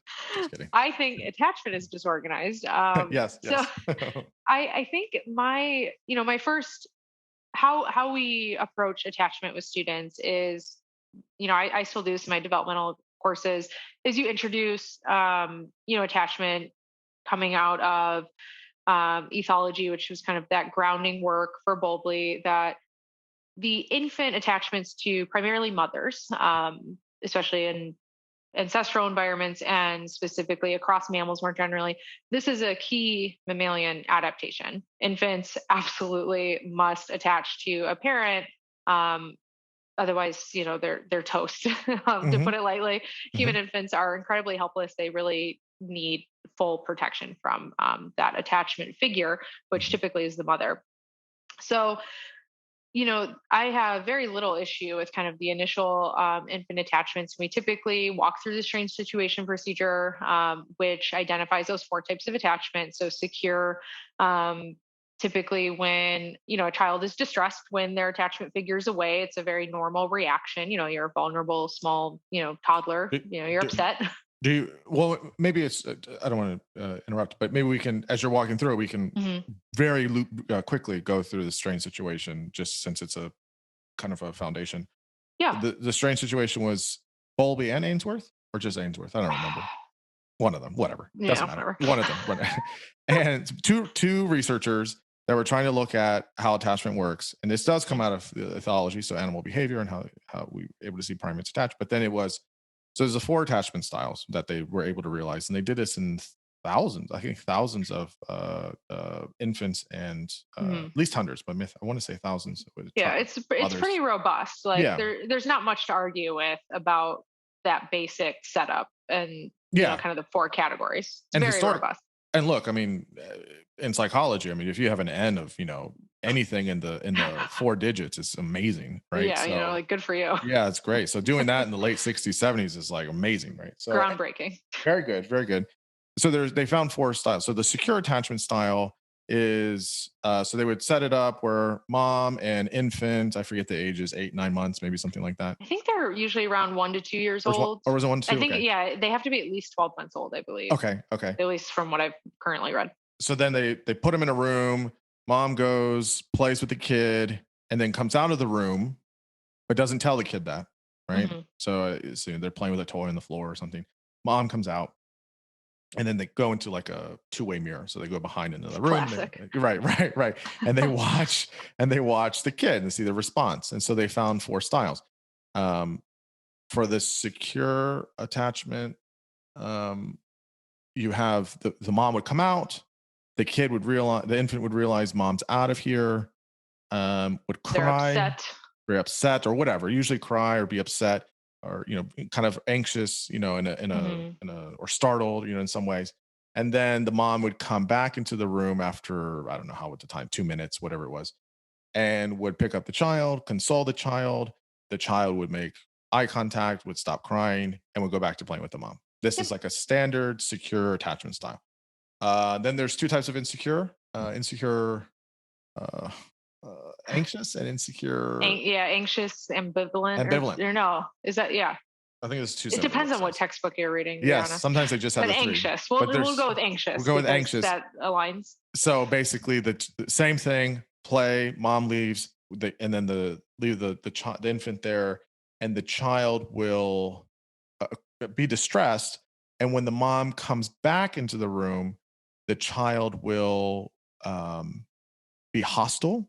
Yeah, they're like inconsolable. Like they're just very, very, very upset still. They can't calm down. They can't stop crying, um, and they become very anxious. They're not able to Hmm. calm down.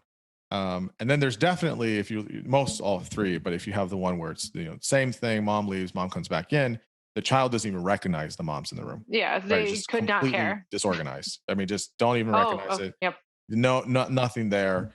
So there's at least three. Some people break insecure into four different types of major attachment Hmm. styles. So that's kind of the very brief version. Oh, my developmental psych is fuzzy of that. So okay, so sorry, Hmm. I didn't want to interrupt, but so that's kind of the strange situation, right? Hmm. And this is where we realized, hey, infants and therefore humans, in terms of psychologically and or emotionally, they have ways of attaching to mom, Hmm. right? Freudians will then go where they go with that. But where's okay, so then how do you kind of walk through that? So you explain strange situation or yes, situation, and then how do you walk through it? Yeah, so we have these different reactions that infants have to their attachment figure. So typically the attachment figure, most of these studies are done with mothers just because that makes the most sense and most practical. But fathers are included in more modern studies as well. And infants, yes, do form attachments to Mm-hmm. fathers and other Hmm. individuals. So typically, attachments can form between multiple attachment figures. So if there's a grandparent that's heavily involved, the infant's going to be attached to that grandparent, and they can have different styles, different reactions across those, different attachment figures. And the idea from the classical, I call it main classical developmental or mainstream developmental approach, is that these attachment bonds are formed typically across the first 2 years. They become increasingly organized over 2 years. So we can think of increasingly organized as increasingly reliable. So this is where you may hear parents having very difficult children, or they're just always upset when I drop them off at school, kind of thing. Um, and the idea is that these attachments become organized. The classical view is that they form the psychologically, there's what's called an internal working model of their expectations. So think about it as a template of what a relationship's supposed to be like. So if you had a parent or other primary attachment figure that was regularly responsive, reliable, always there, could comfort you, provided you with what you need, that's going to be your template, your expectations for future downstream relationships. Whereas if you have a completely negligent parent that isn't responsive to you, doesn't give a crap, you're going to expect nothing or Hmm. bad things from other people. Um, or if it's very unreliable, you're going to have that anxiety over new relationships because you're not sure what they're going to give you. So the idea is that these internal working models are formed with the primary parental attachment as the initial template, and that working model is going to influence you downstream in development for your relationships. That's the overview, or kind of the main core of mainstream developmental attachment perspectives. Where there's debate that still goes on is, is it a prototype model where it's like, here is your template and that gets applied, or is it a revisionist model where your new experiences, update that template throughout development. And that's going to come with two very clear predictions. The prototype model is going to predict that there is a correlation or a relationship or similarity between your infant attachment and adult attachment, or your attachment in adolescence and adulthood. So if you're anxiously attached to your mother, you would have a statistically predictable anxious attachment to a partner, for instance, 15 years down the line. The revisionist model would predict no correlation, or that be consistent with it. So you could be anxiously attached to your mother, avoidantly attached to your significant other. So that's still kind of up for debate, and that's kind of the classical view of developmental psychology. And most of developmental approaches to understanding adult attachment focus on this kind of idea. The basis is, how can we relate infant attachments to adult attachments? So that's that primary view. And then you have the social personality perspective, which mostly focuses on adult attachment. This is the area that, I use the similar methods. It's self-report scales that we typically use as psychologists do to assess all these things that we have. That's what we do. And we have... I'm sure you have your qualms with that as much as I do, and I don't do research currently. So yeah, I mean, that's what we have right now. And as I'm putting, this kind of theoretical framework together that I've been working on, that's the data I have to go on. So I'm using the evidence that we have. Right. I don't necessarily say it's the best evidence, but it's the best that we have. And, that's what you have to work with. So the social personality view, instead of having the 4 styles, like we discussed with infants, it typically looks at 2 dimensions of anxiety and avoidance, which if you map them on a, 2-dimensional axis, then you end up with, 4 quadrants, which align with the 4 styles. So same thing, different look, basically, just rewrapped it up. A different way of conceptualizing. Yeah, exactly. And much easier to do. We don't put adults in rooms and then, leave them there for a certain amount of time. Though I do think Jeff Simpson has actually done some studies like this. Where I forgot the details, but there's partners in rooms, figuring out the attachments. But yeah, so, you can be, relatively, and, so basically you end up getting a score of how anxiously attached are you, how avoidantly attached are you. And so you end up having scores on both of these dimensions. So if you're low on both, that's indicative that you're generally secure. If you're high on both, that would be akin to the disorganized, and then you can be just highly anxious, low avoidance, or vice versa. So social personality area has, focused on those self-report measures. And a lot of the research has looked at, how do we correlate, essentially, as psychologists do, how do we correlate that measure with other measures for other constructs that we have? Right. So, that's the big focus. And then a lot of other excellent work has been really influential is Chris Briley's work at University of Illinois. His work has been, really influential of kind of bridging that divide of, he's kind of the developer, one of the main developers of those self-report measures, and really looking at how we can understand development. So he's written a lot of really good papers kind of outlining, all the things that we don't know. Because part of actually, I'm going to pause and then I'll come back to the issues. So we have, that social personality area, and then we have the evolutionary area, the third bucket of attachment research, which has, used the measures of social personality psychology. So taking that conceptualization of what attachment is, and then kind of integrated it into a life history developmental framework to kind of update the adaptive function of attachment, to understand, how early experiences, so life history research, for those who are unfamiliar, typically looks at the ecology, so the harshness of your environment or the unpredictability of your early rearing environment, and how that impacts the psychological, physical, and biological development.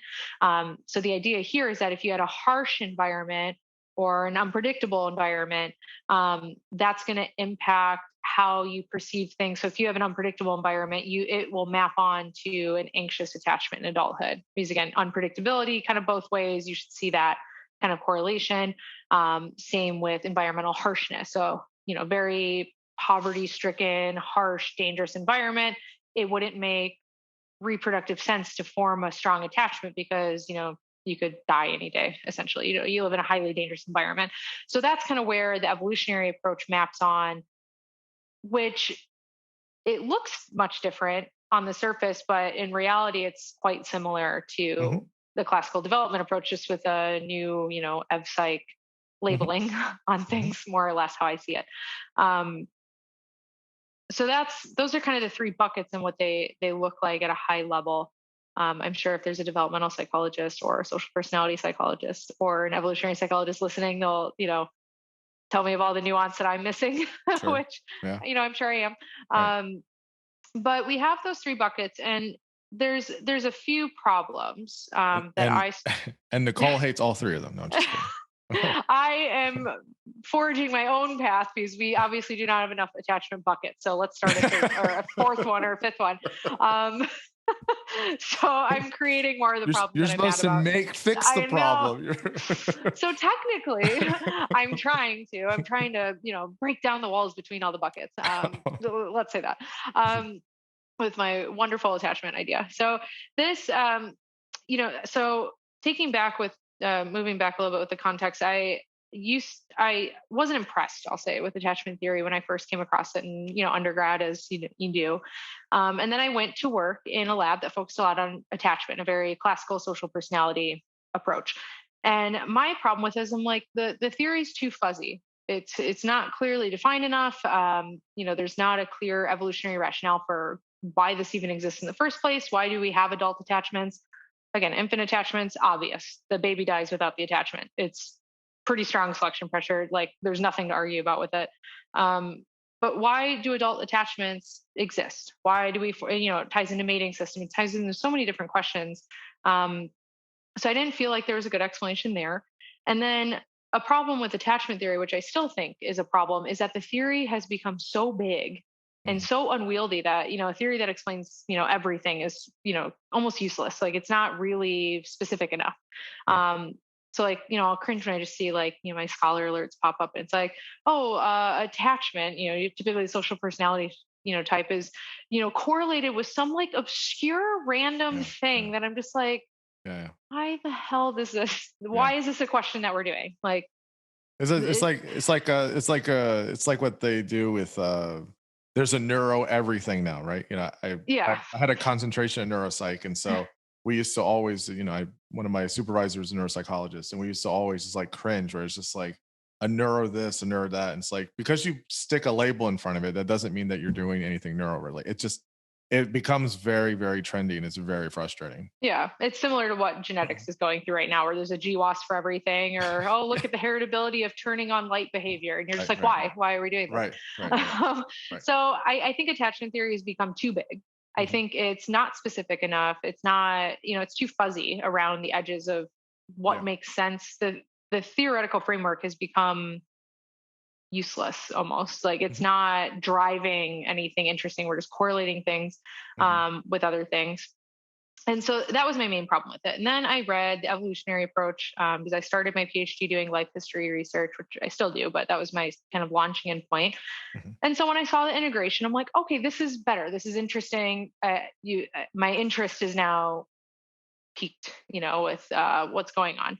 Um, but then, along the way, I started running into the same problems, and I realized that kind of my entryway. Again, my path is all over the place with my research, but so random opportunity. So again, here's a great example of how a random opportunity led to my PhD dissertation and the whole reason that we're talking.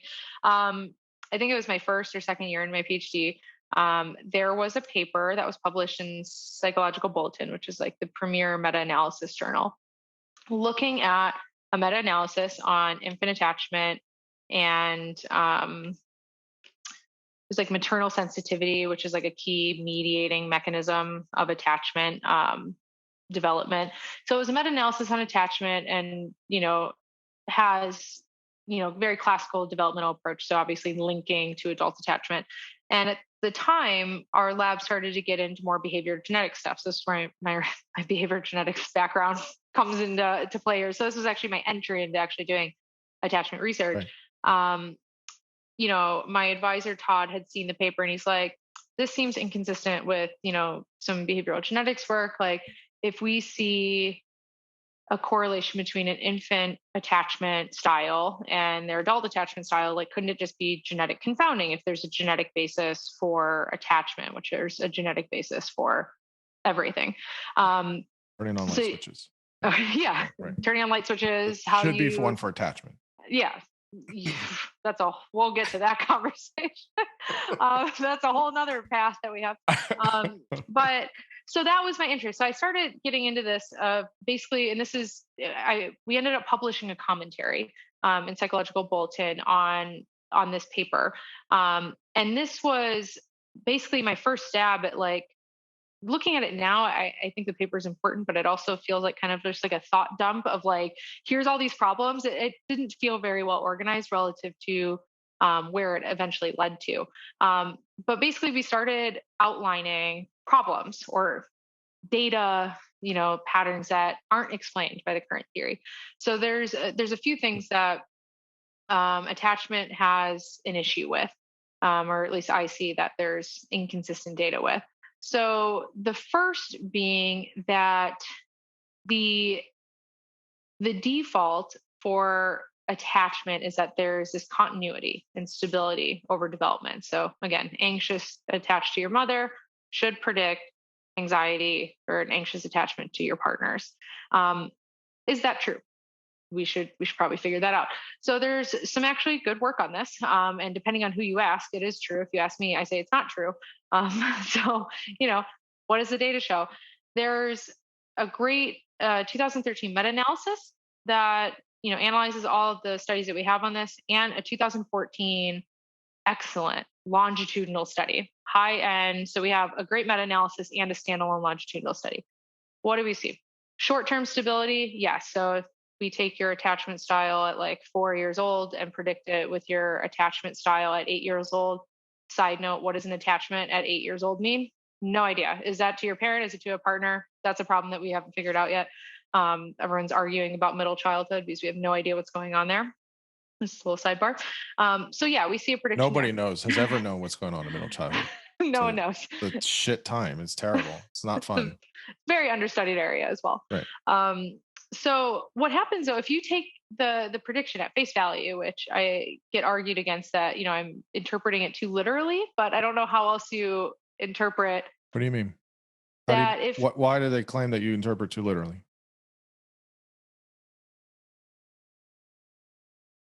Stability is there. So if, you can have short-term stability. So like every 2 years, right? You can correlate your attachment at 6 years old to 8 years old, and then at 8 years old to 10 years old. You can have all the short-term stability you want. It doesn't imply that there is long-term stability if you predict your attachment 4 years to 20 years old.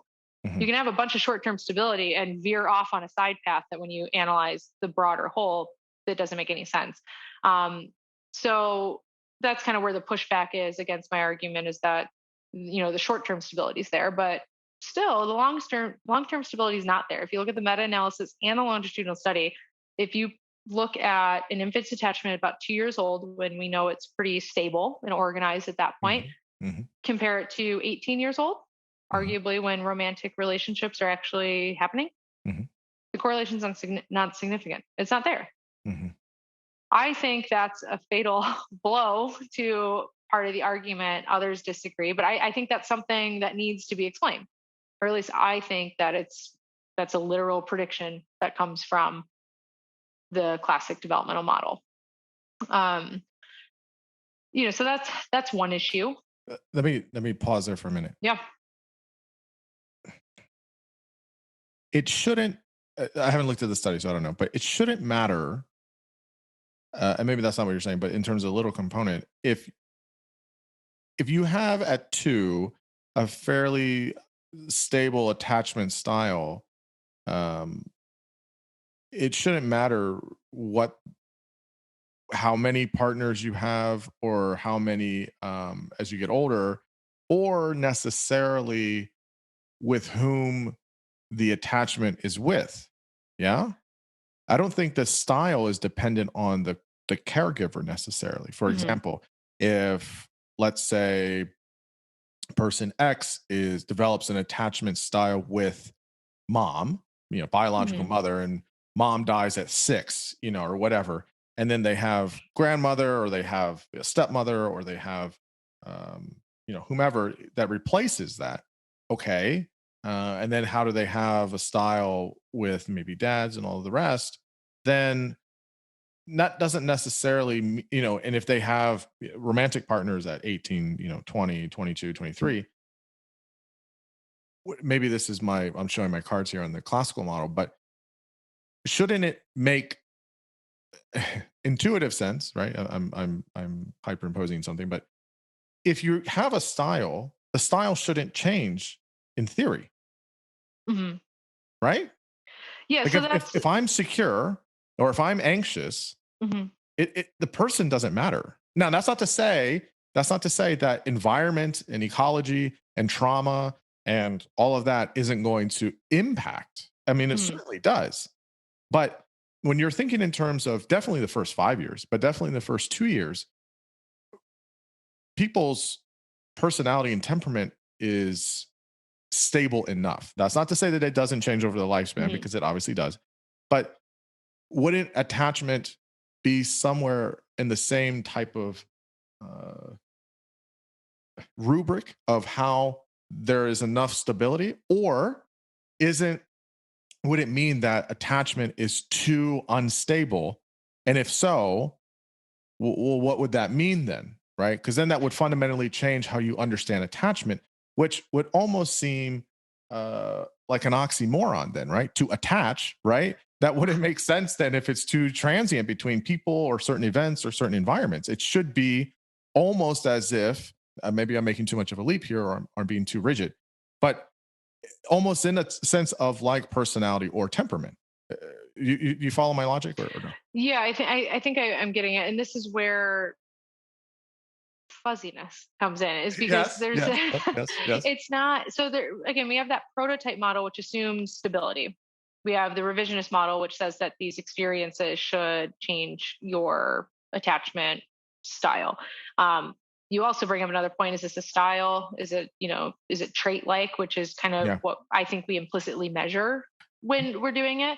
Or should we think of it more, as I propose for adult attachments at least, as a mechanism that is responsive to different inputs and calculations, therefore producing different outputs. So that would, you know, you should be able to have different attachment characteristics with one partner versus another partner, although you still have stable parts of you. So this Can you is this is where, give me an sorry. example? Can you give me an example? So you could, let's say, I'll speak with adult attachment just to Yeah, say yeah, I yeah. have more expertise here. So let's assume you have um, a partner that is, your quintessential like crappy partner. They're, sneaking around. They're giving you all these cues of, their poor behavior. They don't express that commitment and love and affection to you, but sometimes they do. So therefore, you would predict that you would have kind of this anxiety, like, are you Mhm. committed? Do you love me? Like, are we together? What's going on? Um, which would manifest in a certain type of behavior in their relationship. Um, Whose Whereas behavior? The yours, uh-huh. yours, So yeah, the person with the attachment, the anxious yeah, or that we're whatever, not talking, the yeah, person not the that's partner, okay. Uh-huh. Uh-huh. yeah. So, when we think about attachment, so say my attachment to a partner is going to be heavily dependent on the behaviors of that partner. And I think that it makes sense that it should, because they are inputs into how my attachment mechanism is operating. So are they reliable? It depends on if they're being reliable or not. Mhm. So um, how I view it is that it is a mechanism that's responsive to inputs, and the partner, that other figure, is fundamental into how that attachment manifests, and how, basically, when I say manifest, how I'm answering questions on the attachment scale. So that you can have one partner that's very unreliable, that is sneaky, giving you cues that they're hiding stuff, which would correspond to me answering, I am unsure of, their commitment. Right. I have a high score in anxious attachment. Okay, I have a different partner that is very, straightforward, doesn't lie, is highly communicative. And I'm the same person, but now I have a different partner that's giving me cues that I'm sure, I'm confident in their position and our relationship. I am not perceiving any threats to our relationship. Therefore, I felt the attachment questionnaire with this partner, and now I'm more secure. I'm less anxious. So that other attachment figure, and I think is fundamental in how my attachment manifests, whether it's going to be in a strained situation, procedure, or on an attachment questionnaire. And I think we implicitly imply that even in classical developmental psychology. If that's where the maternal sensitivity comes around. If you have a very insensitive mother, you should be more avoidant. If you have a very sensitive responding mother, you should be more secure. Mhm. So that leads to the idea that we can, and we know that people have different attachments to different figures. You're right, right. So if that's the case, then the whole like prototype stability model, I think, starts to fall apart a little bit. And where the revisionist model comes into play, Mhm. different experiences matter. But if that's true, then why the hyper focus on the continuity across the lifespan? What's the Okay. point? So yes, no, I hear the argument. So I think it's nuanced. This is based on how I'm hearing it. Is so. Hmm. This is what I spent years doing. No, it's good. It's good. I think with the attachment piece of it, maybe it doesn't work in a linear fashion, but it works in more of a kind of like a network of interconnections. So Mhm.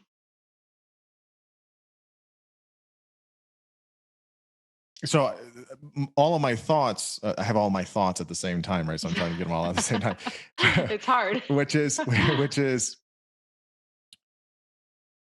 you have how do I say this for all my listeners to be in my head right now? It's much harder than I'm making it seem. It's very hard to understand because there's too many variables kind of at the same time, right? So okay, Mhm. so And this is right. I think attachment's limited. Is there's so many things at play, and I don't think we're articulating them well enough. so yes, I would agree with you there, but I think that the problem is that if I think clinically, right, in clinical practice, there has innumerable clients Mm. where, or you have to think about that. You could think, I mean, it's plenty of people I know or friends I have that what you described doesn't matter.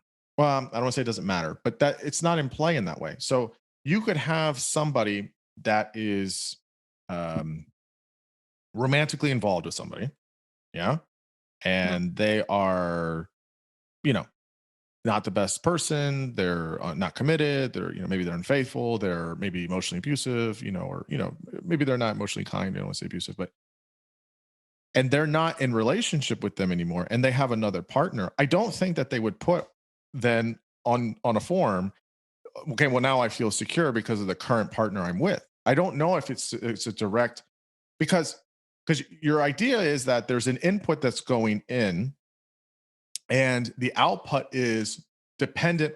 I don't say partner dependent, but I think that there's basically two things that could happen. There's enough of a structure Mhm. um, where it could have the ability to be more malleable, right? Where you could have, dependent on the relationship and dependent on your time of life, dependent on where you're at, Mhm. that you could have a variety of options, right?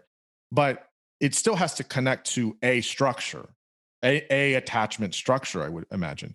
Mhm. And what, again, is kind of you know uh, qualitative data, right? I guess you could say there's plenty of clients where they can't. They could have numerous relationships where they're always. It could be objectively a good, healthy partner, and they're not going to see it that way. They're still going Yeah. to have, and that will influence behavior, that will influence dynamics, that will influence how they do or do not attach with that partner. But I wonder, I I think the issue with this is that I kind of do think that the attachment has a trait capability because it's impossible to not have, when you think about how the things we do know about how infants attach to their primary caregivers, let's say mother in this instance, and there's so much mirroring that's going on. There's so much brain development that's going on. Hmm. There's there's so much physiologically that is going on in developing, not to mention psychologically. It's impossible that again, from a physiological perspective, that it wouldn't be instantiated in how that person develops. I can't imagine you could divorce that necessarily. Hmm. That there is an influence, right? Especially if you see this again in other primates and other mammals. So there has to be, in that way, some core of how each person attaches. Now, whether that can or cannot change as they get older, um, right, it's in play. But Hmm. then there's the other component of, okay, well, as how do you attach in relationships globally? But then how do you further break down how you attach in specific types of relationships? So friendships, romantic relationships, familial relationships. You could say that there's maybe a kind of framework of attachment, but obviously they're going to attach differently based on the relationship. So I think this is where what you're saying it comes into play, right? Which is, well, based on the input you're getting, based on the type of uh, schema, right, of which relationship is this, you're going to kind of input that into whichever framework. But I don't know if it's too varied where it could change, and this is part of the problem where in with self-report measures, right? I mean, they're reliable to a point, and I think it's I again, I don't know, right? I don't know, but based on what you're saying and thinking through it, um, I would have to think that there is a structure there. Yeah, I would agree that there is. I don't think attachment is a trait or is a partner specific only construct. I don't think anything in psychology is one thing or another. Like there's going to be just like your personality, which we know more about. It's highly stable. There's going to be that core of that's built cumulatively over development. Just because I would think that's a basic principle of just what we know about psychology thus far. Mhm. But I think the classical approach overemphasizes the core and de-emphasizes the specific bond and the input that partner provides, the input of your environment that interacts with the partner Mhm. that you also provide along with your developmental stage. There's so many things that are not specified Mhm. Mhm. in the theory, which again, that fuzzy part that comes in. But I think there's a lack of, I think the inputs, the specific inputs to that specific situation are more informative for understanding the consequences of that attachment than is Mhm. the core. Um, and my kind of a point that's like the stability isn't Mhm. really there to the extent that it's very minimal. I think it's very Mhm. minimal. Mhm. And my strong point is mostly because I'm trying to get the perspective shifted over and kind of a new way to think about that to hopefully move things forward. um, and what's interesting is when you measure, so Chris Fraley again has done some interesting work on this where he uses the attachment measure. And all of my research, I will say my partner. So it's specific to that partner rather than Mhm. like Mhm. Mhm. generally to partners. Mhm. Mhm. I feel this because Yes. how do you answer that question? Yeah, you can't answer That's that. Yeah, you can't it's a answer that. really it's a stupid question. Yeah, no, Um, it's so garbage to ask. yeah, he's looked at he's given the experience close relationship, the classic attachment scale. Um, to the same person, ask them, okay, fill it out for your mother, fill it out for your father, fill it out for your best friend, fill it out for your partner. And the Mhm. correlations are relatively modest. If you actually Mhm. look at them, they're like zero point 0.2, Mhm. which, in psychology is a publication, but you know, Right? I feel like the claim that's being made that like attachment is this thing that is your parental relationships are so important. It forms this core that like influences all your relationships throughout your lifespan. And then you got a correlation of like zero point 0.2. I feel like that's a big It's claim for a small yeah, correlation. that's that confidence inspiring. That Yeah. number. I would expect something like a point 0.6, Mhm. to go with that claim. So that's really, the point that I'm trying to get across in this work is that I think we're overemphasizing the stability and continuity for the evidence that we have, for the data that we have, based on, again, the data that's available, however good or bad. But if Right. we take Right. the numbers for what they are based on what we have, Mhm. what can we conclude? And I think we're overemphasizing the stability and continuity and not emphasizing the context specific approach. And I further think that attachment, especially adult attachment, which is where my work's been focusing on, is not, I don't think attachment's been outlined as a mechanism kind of following the evolved psychological mechanism type model of we have attachment is the trait that, this cognitive adaptation that takes inputs, runs a calculation and produces an output. I don't think we've looked at attachment quite in that way. And if we do, then the environment matters, that partner matters. Your prior experiences are an input into that mechanism.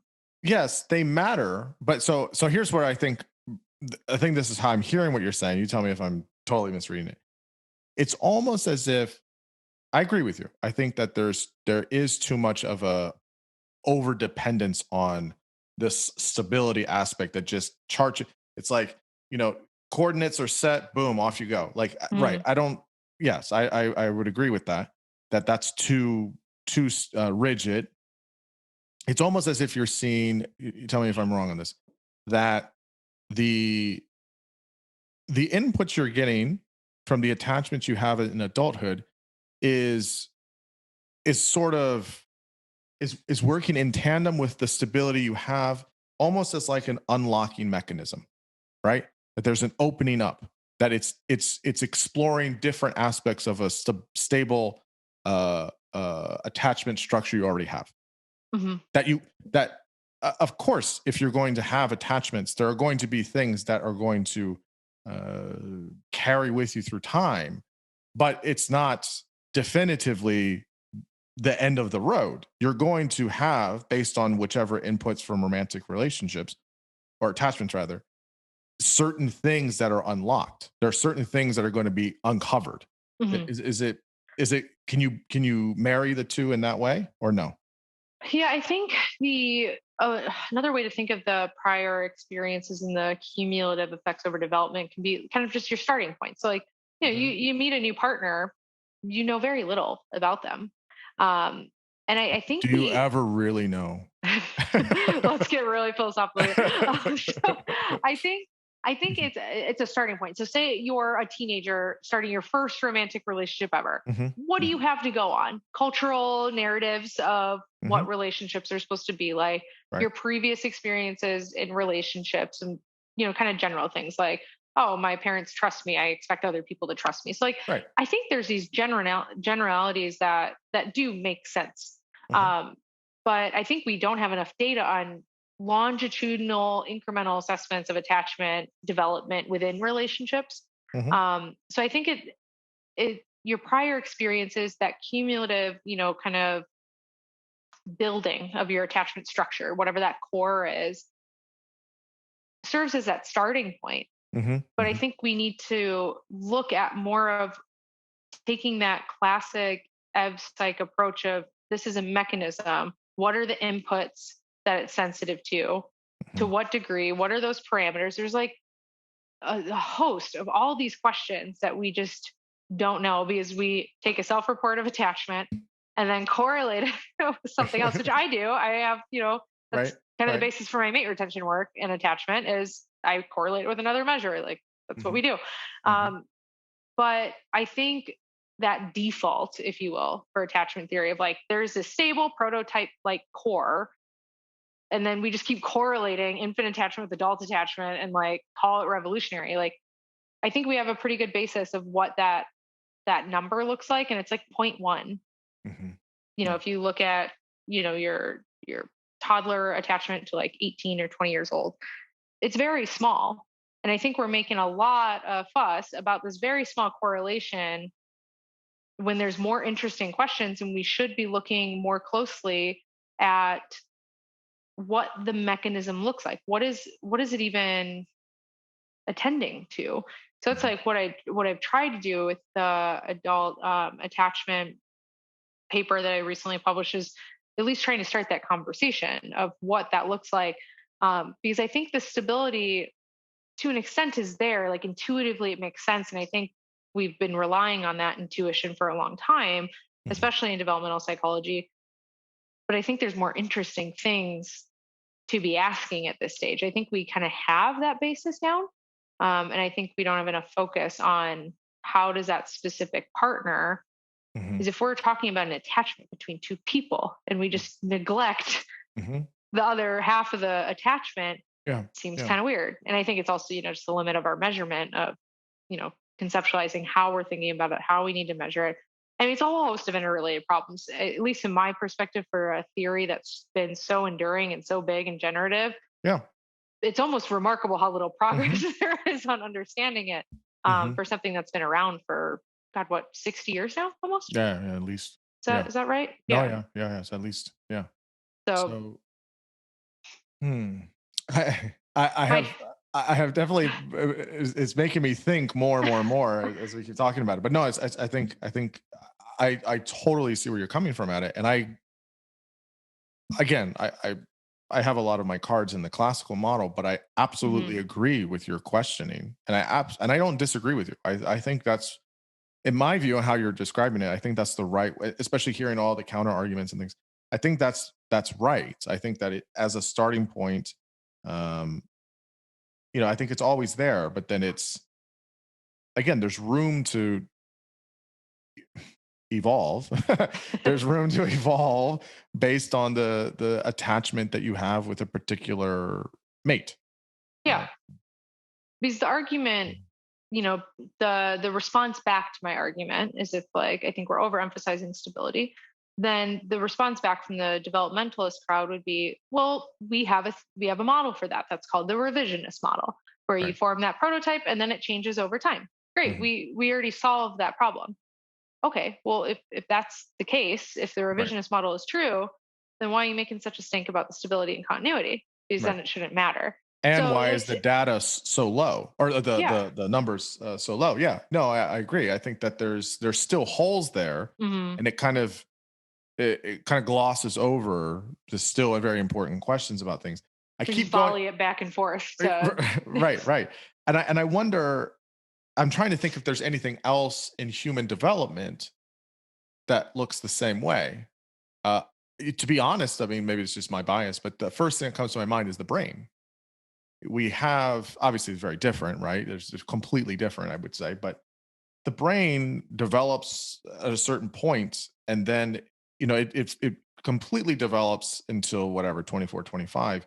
But there's still ways in which you can still make that mature, and you still have other ways of doing things. It's not a complete analogy, but I don't know if language is one way like that, right? Like you can have a baseline vocabulary and still grow your vocabulary. But I'm Mhm. just wondering, is there another thing like this in what we know about human behavior or development that would have a starting point and then continue to evolve based on other mates and or inputs? And so I Yeah, don't I know if think there is, but I think that's an interesting analogy to it, because we know that you can change your habits and behavior at any age. We're very yeah, yeah, yeah, flexible, but the older you are, the more resistant to yeah. change it is, and the harder and more Hmm. consistent effort I think you have to put in to those changes as you get older, because you have so many prior experiences that you now need to like overturn. So it's almost like the mountain of evidence becomes Yeah. greater and greater with age. So you The have to do more to correct for it. the And so, processes, you have so many that your process is slower because you have mhm. more variables you have to go through, right? When you're 17, you're like, ah, whatever, fuck it. And then I'm just gonna do this. But when you're 35, it's like, okay, well, wait a minute, right? Your brain's developed, you've had experiences, you've made mistakes. Mhm. Okay, I have to think of this, this, this, this, this. And there's just so many things, and things take longer. So Yeah, that, which would, kind of make sense of why it's slower to change. But yeah, I wonder if there's something there with attachment as well. But yeah. It's okay. interesting. I think an interesting kind of next path that we can take on this. which you just made me think of it because you mentioned, I wonder if there's anything else like attachment that we Mm-hmm. can model this off of, which is a really interesting question because attachment, do you mind if we like segue into some behavioral genetics on attachment? Yeah. Yeah. Yeah. So you mentioned that, you know, is, we're thinking about how attachment develops and all these outstanding questions. Is there something in psychology, another construct or another, something that we can use as kind of a model for understanding it? Right. And this relates to a question or a statement, I should say, a proposal made as recently as 2017 in a paper that I'll, let the viewers dig through my own paper. I don't want to call people out on the podcast. So a big researcher in the area made a claim that attachment is a special trait, because behavioral genetically it's different than the other traits because there's these substantial shared environmental effects. So, when we're talking about behavioral genetics and we partition variants, so all the variants in attachment, however we measure it, is broken up into heritability, or how much of that variation is explained by genetic variation, shared environment, which is any of these kind of systematic environmental processes typically associated with like rearing or the home environment, which is commonly how we measure it, that explains that variation, or non-shared environmental variation, which as best we can tell so far is unique experiences and general noise in the system that influences, these random processes that we don't know enough about psychology yet to understand. So typically when we look at traits, like everything in psychology, we see that about 45% or so is explained by genetic variation, whatever that trait is. The most of the rest of it's explained by non-shared environmental variance. And then depending on the trait, sometimes, usually earlier in development, there's, a small, maybe 10% or so that's explained by shared environmental effects. Just to pause here. Mhm. So that is the traditional model, or excuse me, traditional acceptance of the literature, right? What you just Yeah. said. That becomes very contentious with people now based on whatever variables you're trying to look at. Yeah. But that is a I mean, 30, 40 years of research that Mhm. has replicated this, I believe. Like, this is a very, very solid finding about what are roughly the amounts of or what are the components that have to do with some genetics or heritability or the environment. Mhm. And people, again, you tell me those numbers and my eyes just kind of gloss over. I'm like, yeah, whatever, I've heard this for like 15, 20 years. But other people, once you start factoring in certain variables, people get very animated about that.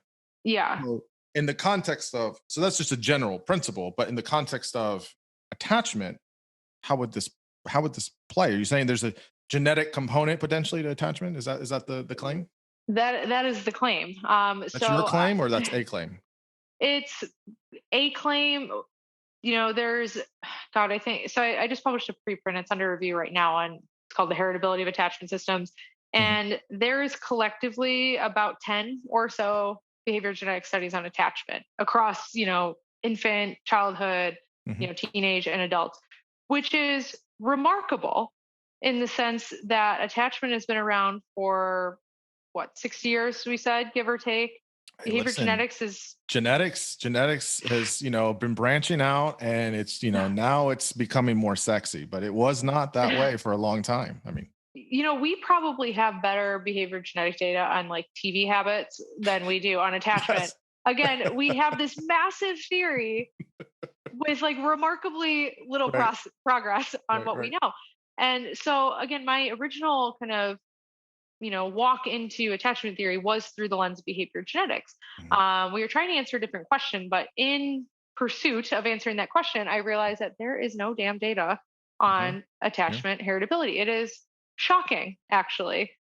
So my recent paper, it's the shortest paper I've ever written. It's like 2,500 words. Like it almost like feels This one, yeah, silly to have submitted it, but it's like such a yeah. simple point. I make the remarkably unremarkable claim that attachment is just like every other trait, Uh-huh. which people that know behavior genetics is probably like, what a goddamn waste of your time. Like, why are you Yeah. telling me this? Yeah. Duh. Right. But I'll lay out exactly why I need to tell you this. Is because one, no one else is saying it. Two, we have people, big researchers in the field, as recently as 2017, saying attachment is special because it shows remarkable shared environmental effects.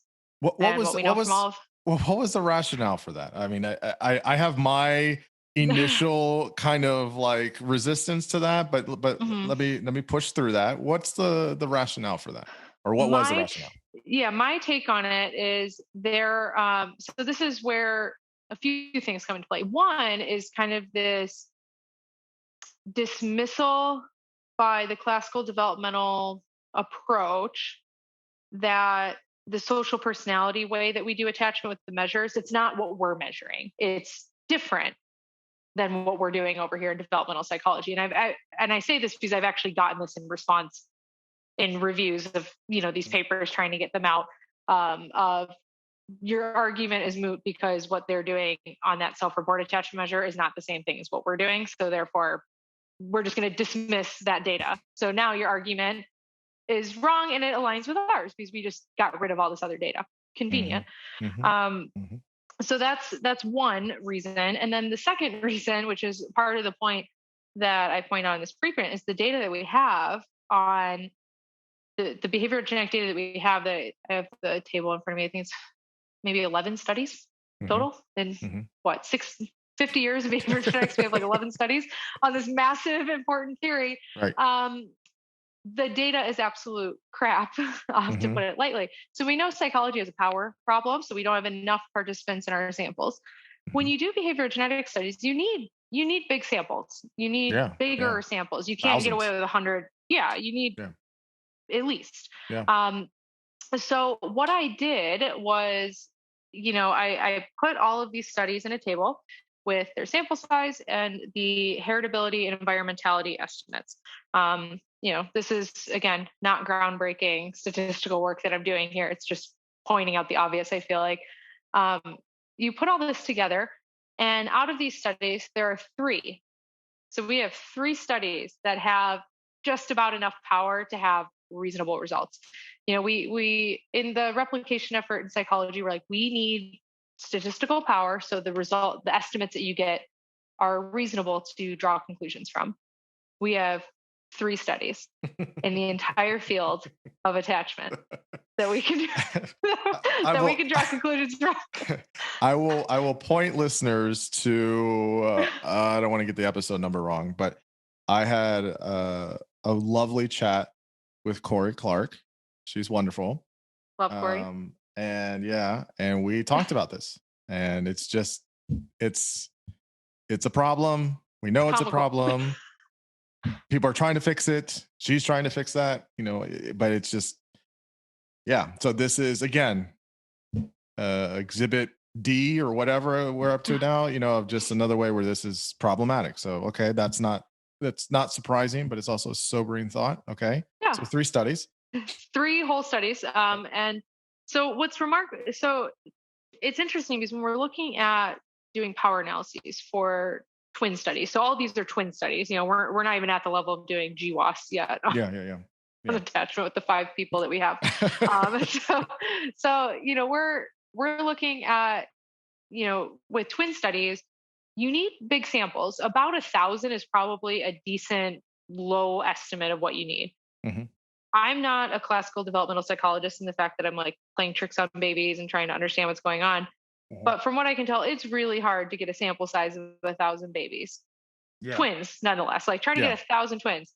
I Mhm. don't, knock the developmentalists for not, achieving that sample size. It's hard. Yeah. It's hard.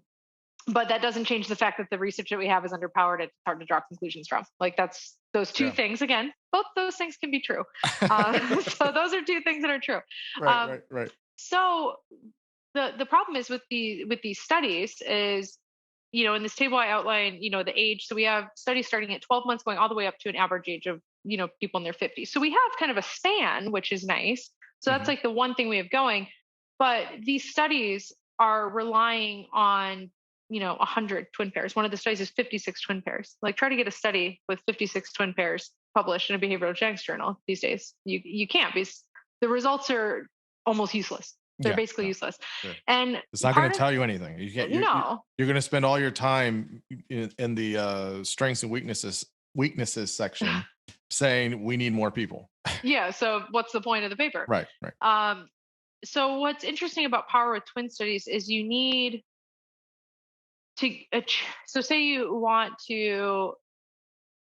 predict that the heritability estimate is 0.2 and the shared environmental estimate is 0.2. To have adequate power to get either of those estimates, you need more twins to get the adequate power for the heritability estimate. Mm-hmm. So basically, a small sample size is going to be underestimating, the heritability estimate in this case, and potentially you have a better shot of finding a shared environmental effect with a small sample than a heritability estimate. So we have these small sample sizes for all of these studies. And surprise, surprise, there's a little heritability estimate. Excellent. It conforms, with the classical prototype environment driven type model. So that's where the claim in that paper comes from, that, attachment is a, quote, remarkable trait because it's different than other traits because it shows shared environmental effects. And so what I do in this paper is, one, just show the comically bad data. Like, this is what the whole thing's based on, which is, horrible. So we have 3 studies. We have one at 24 months, we have one at 15 years, and we have one at about 50 years. Mm-hmm. The middle childhood or teenage one, I should say, the teenage one and the adult one both show, wait for it, significant heritability estimates and 0 shared environmental estimates. Exactly what we would expect based on everything we know about behavior genetics. But then when we look at the 24-month-old one, we do see this is with about 485 twin pairs. So we're just under we're just at like that 80% power mark. Mm-hmm. We're really on the borderline. I threw it in there because I'm like, it's pretty close. So I'm just going to count it as in. So it does show a heritability estimate of 0 and a shared environmental effect of 0.63. But that simplified model that assumes heritability to be 0 is not a significantly better fit than the full model that includes a heritability estimate of 0.17. But because of parsimony, typically, if we constrain the heritability to be 0 and it doesn't impact the model fit, we'll just go with the simple model. But that is to say that those 2 models aren't significantly different from each other. Mm-hmm. It's interesting. And this is, typically what we see with other very well-studied traits like intelligence, for example. We tend to see shared environmental effects very early on in development, right, and then they rapidly fade by like middle childhood. And then we have, a typical non-shared environment and heritability estimate combination that is typical of every other trait. So I essentially just lay out in this paper that, okay, if this is the data, this is what we have, and if these things are true, then we have, these set of I think it's 5 specific observations that I lay out that we must account for. Like, if this is the best data that we have, then our theory needs to account for these observations, and I don't think that they do. And then I kind of just leave it hanging, for the next installment of the trilogy that will eventually the cliffhanger. come. Yeah. So that's really the whole paper is, I'm like, here's a remarkably unremarkable claim that attachment is no different, no more special than any other trait that we know from a behavioral genetic perspective. And if that's the case, which it should be, like, that should be our prior. If we're, with very little data, our prior should be that it looks just like everything else that we know. It shouldn't be that attachment is special. And if that's the case, then these are the observations that we have. And this is, again, my work in attachment is basically just bulldozing through everything and being like, here's all these problems that you didn't address. And I'm slowly working on trying to propose some solutions to it. But, the behavioral genetics perspective, it's remarkably uninteresting, which makes it interesting. Yes, that does make it interesting. I'm still stuck on the claim that it's special. I mean, I don't know. That stuff is so strange to me. I don't know. Like, we should be really wary of that in psychology. Yes. We've done that with different things before, and just But what is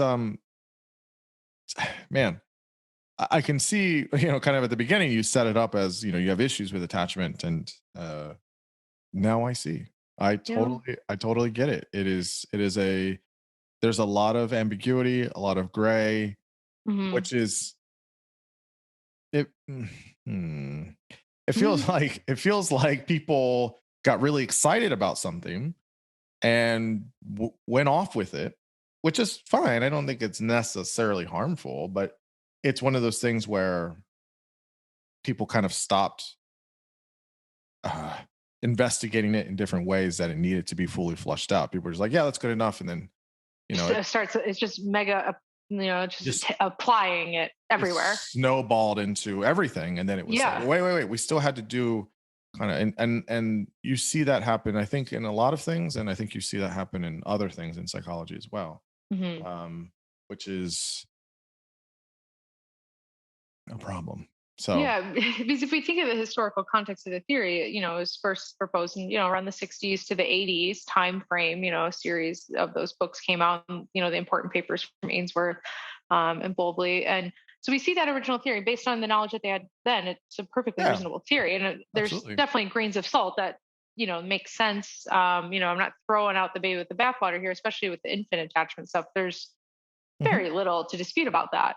Yeah. Um, but the development pieces and like the functionality, the evolution, the operation, all these little nuanced questions just kind of aren't really being addressed, or they're being addressed in silos, because we have Hmm. the developmental bucket and the social personality bucket, and the more modern evolutionary bucket.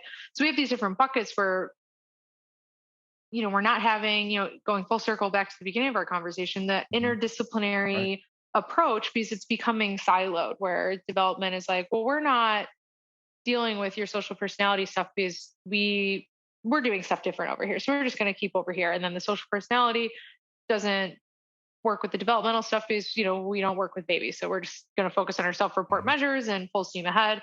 Um, so we have, it's limiting because we're only coming from certain perspectives that siloed. And basically I spent my PhD trying to pull all the pieces together and figure out what the issues were. And these papers are just starting to come out. That originally, so I've one paper published and one that's under review right now. So I have the nature of attachment systems, which is all the evolutionary background, so the evolution of adult attachment specifically. And then I have the heritability paper that's under review right now, talking about very briefly the heritability of it. And then we have the development paper, which based on our conversation earlier, it's the hardest paper, I would say, out of the three. And it's still in a very rough place, because Mm. I, for my PhD comps, typically, one of our options was to write a theory paper. So this was originally one Mm. mega paper that was, it's about a 20,000 word Mm. paper that That's a I lot. made my committee suffer through. Sorry, everyone. It was, it's like they were like, oh, write like an 8,000 word paper. And I'm like, I got really excited. Here's 20. And I tried to like make the margins small and stuff to try to Mhm. make it look less Listen, massive. I am very sympathetic with you. I can't do anything short form. I can't. I can't write short form. I can't talk short form. I'm with you on that. It's right, and that's not. It's not because I'm. Well, maybe I am tangential, but it's just the way my brain works is like, yes, there's this, and then here's I got to But here's pull the that five thread other out. things Yeah, that you I need got to to, pull it all yeah, out. I mean, it's just yeah. so I'm sympathetic. Yeah. So I did try to publish the whole paper. I kind of got it down to like 15,000 words, which is still hard to find a journal that will take that. Mhm. So I originally sent out the whole paper. It's called, dealt with all three of these issues at once. And it did go out for review. I got very detailed feedback. I think I Mm. had like 5 reviewers on the paper, which was like over, I think the reviewers total were like basically the length of the whole paper. It was overwhelming. Mhm. So this is still when I was in grad school. I submitted this to BBS, and it ultimately got rejected. And so I kind of just like set it aside for like a year, because I was just like, I am like exhausted of this. So then when I revisited it about a year and a half ago, I was like, maybe I should break it up into 3 parts so it's like Mm. more digestible rather than just like Mm. one massive approach. So I have two of them. so far. But the development one, I'm kind of happy it wasn't originally published because my thinking's changed. I'm not Yeah. sure if I'm as I don't know what the developmental model looks like, and I think that's the big outstanding Mm. question Yeah. is what do we mean when we say attachment? Are we talking about that core? Are we talking about the context specific adaptation that I propose? It's and I almost intentionally leave it vague because I don't know how to handle it. How do what do we mean? Mm. I don't know. Well, anytime I look at theory, uh, I always go to philosophy. So it's, but that probably makes it more complicated. But yeah, that's a tricky one. Um, Ironically, I mean, it's the one that the developmental one is the one that you're evolving the most on, which is kind of ironic. So, So um, but yeah, okay. So I know I've had you for a long time, but I do want to talk about higher ed. okay, Do you let's make have the switch. Do you have the stamina? I think so. I think Okay. we can do a little bit Okay. more. Okay. All right. Um, so when you're not doing attachment work, Mhm. um, you're doing higher ed, and I think that's or is it education or in total, or is it just higher ed? My work specifically focuses on higher ed. Mhm. The company I work for, WGU Labs, does do a little bit in K 12. It's not our primary focus right now, but we do. Um, we have some projects that focus on, trying to help students in high school get to the Mm. best Yeah. higher ed path. So that's kind of where our focus is right now. But we do primarily do higher ed research, and all my like day to day work Mhm, mhm. is all based on higher ed research. So I'll put the link in the notes, but everyone go subscribe to Nicole's Substack. And she talks about all this stuff. It's Thank great. you. I've subscribed to it. It's really really awesome. I enjoy reading all of her stuff and all the links she posts. Everything. It is really really awesome. Thank And you. in a world of Substacks, there's many to choose from now. So hers is Yeah, I great. jumped on. I jumped on the train. No, it's good. It's good. So man, there's so many topics on this. Yeah, I have a So bunch of issues here too. Wouldn't you I know know that. it? Well, listen, I mean, yeah, I'm trying to think. I did write notes down, but it's just one of those things where it's very, very difficult. Um, so I think the big issue, Hmm. um, hmm, I think the big issue in general with higher education at the moment, from what I can see, what I've read, and what other people have discussed, is this notion of um, quality, right? How do you have how are people having now when they go to college, when they go, I mean, there's plenty of things, right? There's retention rates, selection rates, there's obviously the student loan crisis, I mean, there's just so many million things. One thing that I think maybe is helpful to discuss is there does seem to be this problem of how do people get still, how does going to college, how is that worth your while and worth your money, worth your time, than not going to school, Hmm. to not going to get a 4-year degree or to go all the way and maybe get a doctorate Hmm. or master's or whatever. A lot of people, I can't tell you how many times people, and even for myself a little bit, but people will go to a degree or excuse me, a college or university, they'll get the degree and then they'll be like, yeah, I don't even use like three-fourths of that. Like that was a waste of time. Like it was only helpful just for me to like, open the door for this X, Y, and Z job. And then I learned everything after that. I don't even use my whatever my bachelor's was in or whatever. I mean, I've heard that countless times. People Hmm. say that.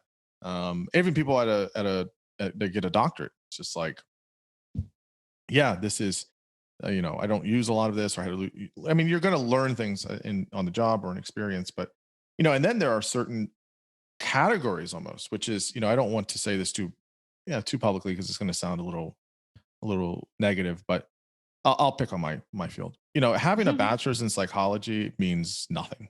Like Useless. you can't get a job. Like there's Yeah, just you're working at Enterprise. Well, again, yeah. You're nothing not going wrong, to be nothing helping wrong. There's people. nothing wrong with working at Enterprise. It's a great Yeah. car rental company, but it's just, you're not going to be using what you went to school for. No. I think this is true also in economics. You get a bachelor's in economics, you're not using that. I mean, so there are certain things where it's like, aside from just the basic, you're college educated, you have a 4-year degree, there's really no incentive at that point. And there's also this influx of many, many, many more people. And there's that debate of, is everybody designed for college? A lot of people aren't designed. That's not a bad thing. But then you have no alternatives. And then there's, a kind of a lack in trade school. So anyways, there's a whole bunch of issues. And I'm Yep. kind of just throwing a bunch of things at you. But where do you see this in terms of kind of the bigger problems with higher ed at the moment? Yeah. So higher ed, I think the starting point that we have to recognize is it is a enormously complex ecosystem of Mhm. purposes, of, you know, niches that it now fills in our modern society, especially when you think of our ever expanding kind of student affairs, student life departments on campus to handle, you know, higher education institutions now are charged basically with, you know, the education of the students, training them in whatever major they want, the core of the university, or at least what I think should be the point of the university. Right. Charged with doing research, student development, character development, career development, mental health service, community engagement. Um, there's so many needs that have now been put on to higher ed institutions, um, that I think it's ever expanding and proliferating. Where a big complaint about higher ed right now is the administrative bloat, as it's put. Like, why don't we have more faculty? Which I agree with. We need more faculty at the universities for various reasons. But the administrative bloat is a response to all these needs that are being put on colleges now, um, rather than college being, if you think about like a community college, the main point of a community college, they typically have one building, one main building on campus. You go there for class, and that's what you do. You go there for class. You may have a little cafe in it. When I taught at community college, it was simple. It was a simple place. You There, there, taught, then you got food. there are some over here on the East Coast where I'm at, that are a little bit more developed than that. Mhm. They're bigger, there's more buildings. They're Yeah. starting to become more. They're I think just behind the trend Yeah. of, Yeah. just as like our main regional universities or state universities are being, is it is a city in and of itself Oh yeah. that Oh my goodness. is charged with addressing all the needs of, Oh yeah. there are 40,000 students, I then was they gonna. need to Yeah. cater to every single need of all those students. And we're undoubtedly going to fail at Yeah. that. And then everyone complains. So that's part of the problem. But Yeah. I think, part of my goal with, my kind of, I call it my Substack project that I'm doing. It's more of like a public thinking out loud project of Hmm. me just organizing my thoughts on higher education as I've been working in this industry a little more formally the past year. Um, what I've kind of my conclusion that I've come to is everyone is a little bit right about what's wrong with higher ed. So I spend a lot of my time reading higher ed books, obviously, it's where I'm working in now. So, I'm reading, Brian Kaplan's book that's, arguing that college is nothing but a credentialing, signaling mechanism. You don't actually learn anything. It's not super valuable. Like, you know, for individual, it's beneficial, obviously, because you get the credential, you get the job. For society, it's a waste of money, kind of idea. I'm reading other books that argue that the cure to the inherently inequitable meritocratic system of higher ed is socialism.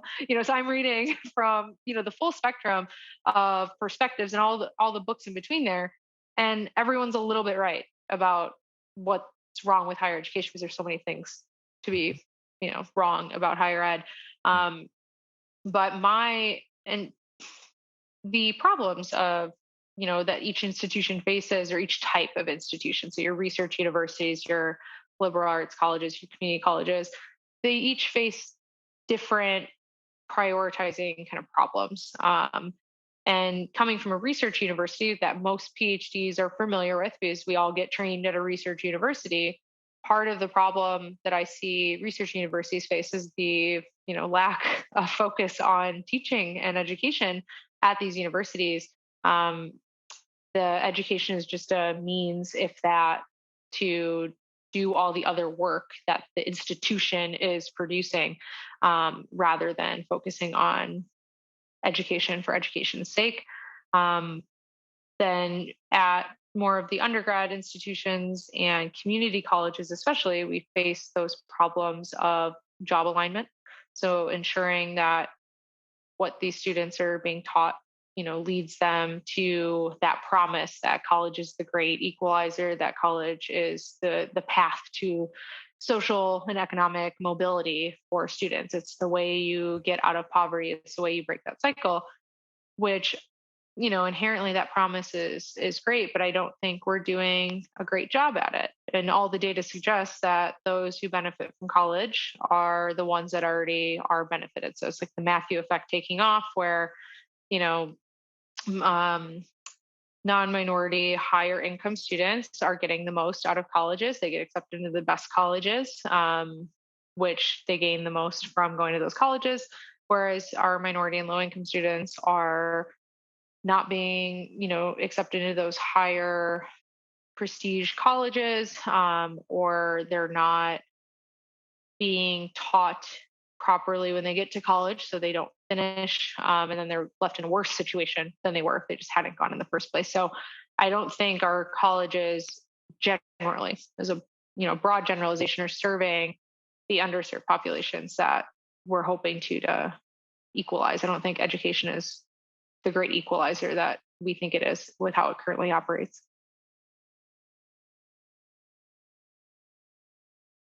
As again, as sobering as the problems are for higher Yeah. ed, how do we have a more uh, or how do we find solutions? I mean, when you're saying like there's everyone's a little right about all the problems, and there's Hmm. many, you know.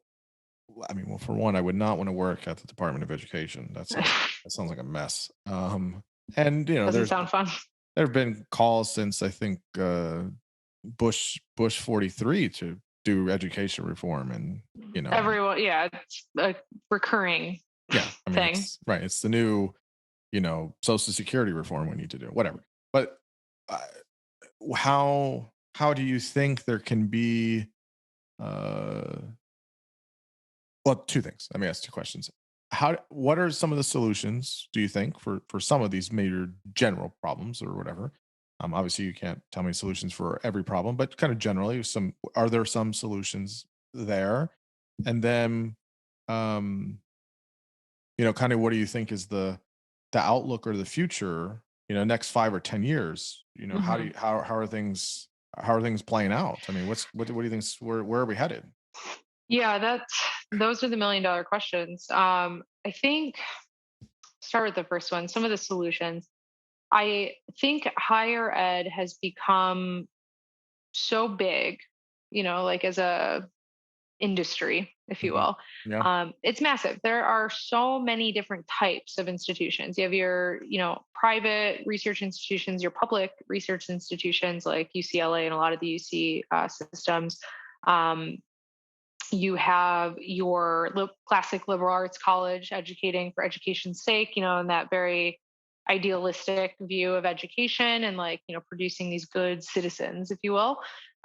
You have your broad access regional type universities, or less selective, kind of on a continuum of being somewhat selective, to just open broad access undergraduate institutions. You have your community college, you have your, which house a lot of vocational training and certificate programs. So education, what we think of when we say higher ed, is rapidly diversifying into different niches, that serve slightly different functions. And I think this is overall a good thing. I think it's probably the the best solution that we have currently operating to address the varied needs of students that are seeking out education. On the other hand, there's obviously different consequences for attending each type of institution for one's career. So just graduating from, say a community college with an associate's degree will, open up a certain variety of opportunities versus, graduating from Sure. Harvard with a Right. 4-year degree. Like those are just different opportunity spaces that occur. Where I think a lot of the discussion lies now is the different distributions of students that are at each of these universities, particularly, the highly selective private and public research institutions get hammered for, not being inclusive enough in admissions and things like that. Um, and I think there's a place for those highly selective institutions, given their role and their purpose of, innovation and impacting society and driving, it's kind of the engine or research engine for the United States. So there's a place for those. Um, and overall, I don't think we're, at those institutions, I don't think we focus a lot on teaching, but I think students at those institutions, because they're highly trained, if you will, to excel at school, as they come from good public school systems, they're, just drilled into them how to do school, as I put it. Yeah. They're more robust to crappy teaching, as I put it in my essay this week. They are Hmm. more robust to this mediocre effects. Where the problem is at all the other institutions. So our not highly selective regional universities, where the average student, if you will, is at, kind of broader access, less selective universities, community colleges. That's where the bulk of our students are. Hmm. These prestigious institutions make up a fraction of the overall higher ed ecosystem. They're fine, honestly. I think the focus on them is a little misdirected. I don't think there's not going to be a big impact there. Yeah. I think we need to focus on these kind of average college and university that most of the students are going to. And what we're not doing there is helping those students graduate very well. Again, you look at the Ivy Leagues and the big public universities. Their graduation rates are high. Most students graduate. It's fine. Again, not the problem. The problem is at community colleges when you have a quarter of students maybe graduating. At your broad access universities, you have maybe 50%. And then when you look at the low income and minority students, you're down to 30, 40% maybe. That's the problem. And if we want higher ed to actually increase socioeconomic mobility for those students specifically, for our minority, for our low income, our generally underserved students, we can't invite them in to the institution and be like, come get your American dream in college education, and then fail to teach them. They do not finish, and now they're left in a worse position. Oh yeah. Oh yeah. That's the Absolutely. problem that I see. That's the big Absolutely. problem I see. I totally agree with you on that. I totally agree, and I think that's probably a challenge or issue for folks in general. But there is definitely, based on the data, is that those numbers are probably higher for folks that are coming from disenfranchised communities Hmm. and that have more significant hardship. And so then there's the rubric in which they're coming out of is different, and then Hmm. they don't finish and they don't have a degree. So then that what they're trying to do with a degree they can't use is going to be worse on top of X amount of student loan debt, typically.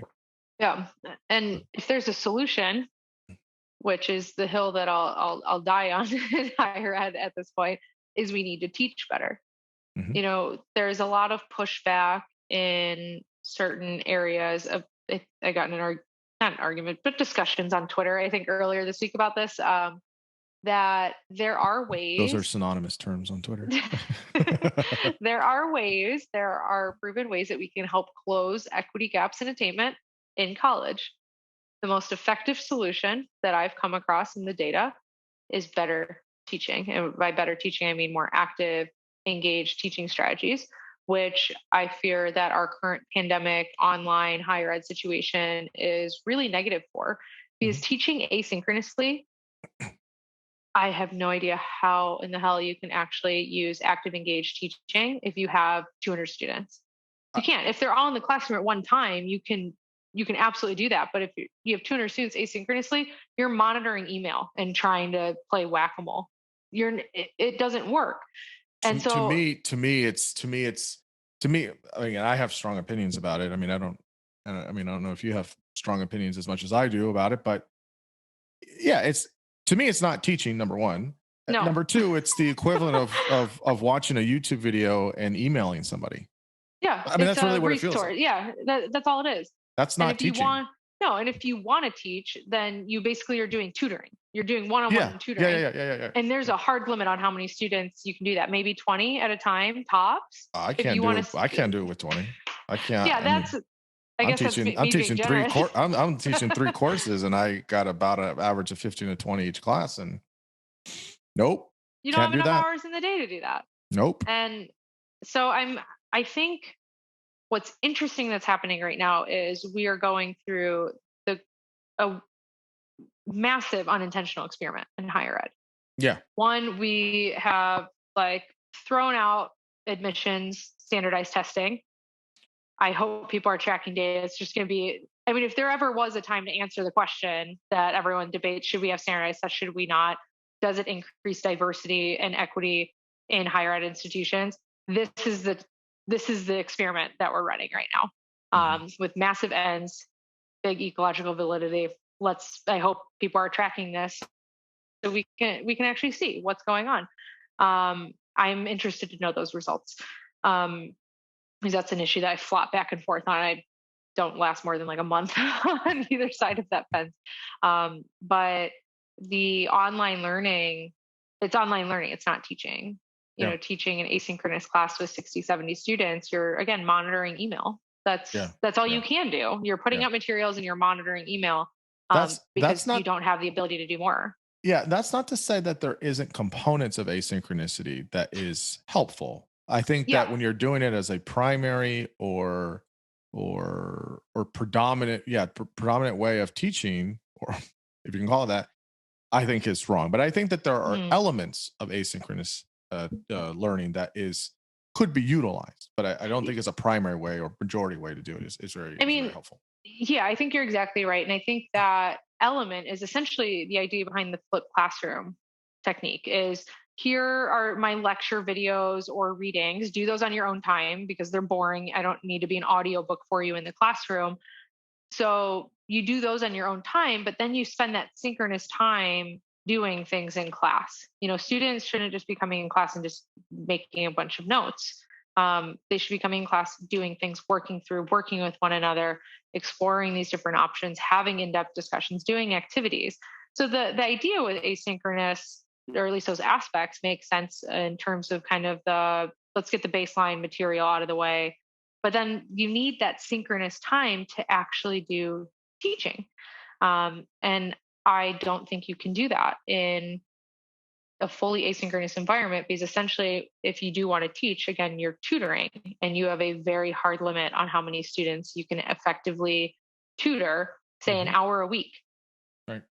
I just, it doesn't make any sense. And And that's not even considerate of, each person has, I mean, this is true of class in general, but if you're trying to do that, I mean, each person's at a different place, right? So if they're yes, here, watch this or read this, and then I'll give you an hour, maybe that for some people, it might be like, yep, I got it. Here's all my prepared questions, or here's the things I want more things to be expanded upon. Other people will be like, yeah, I got to like slide, 20 and I was lost. And then it's like, mhm. it's just, you can't weigh it in that way. It's just totally just too much variance. It's enormously inefficient.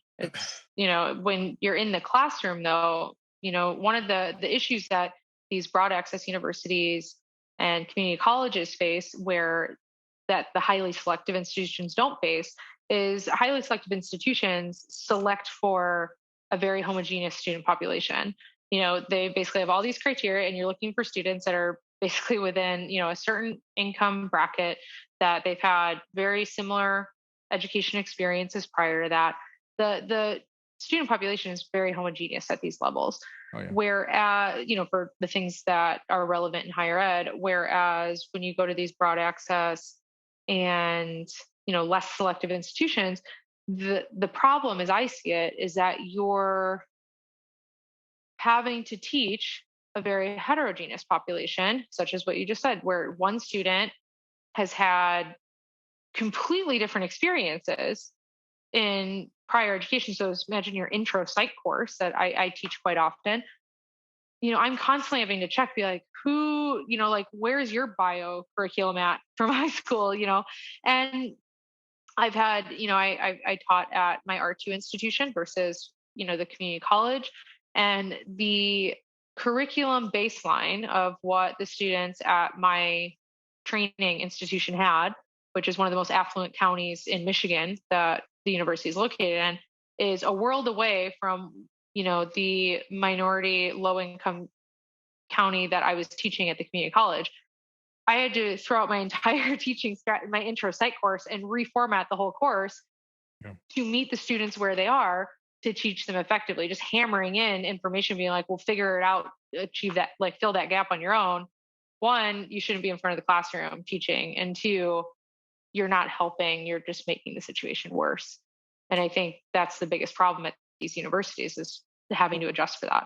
Well, that, and then this becomes a bigger problem with, I mean, everything's all, man, it's just a mess.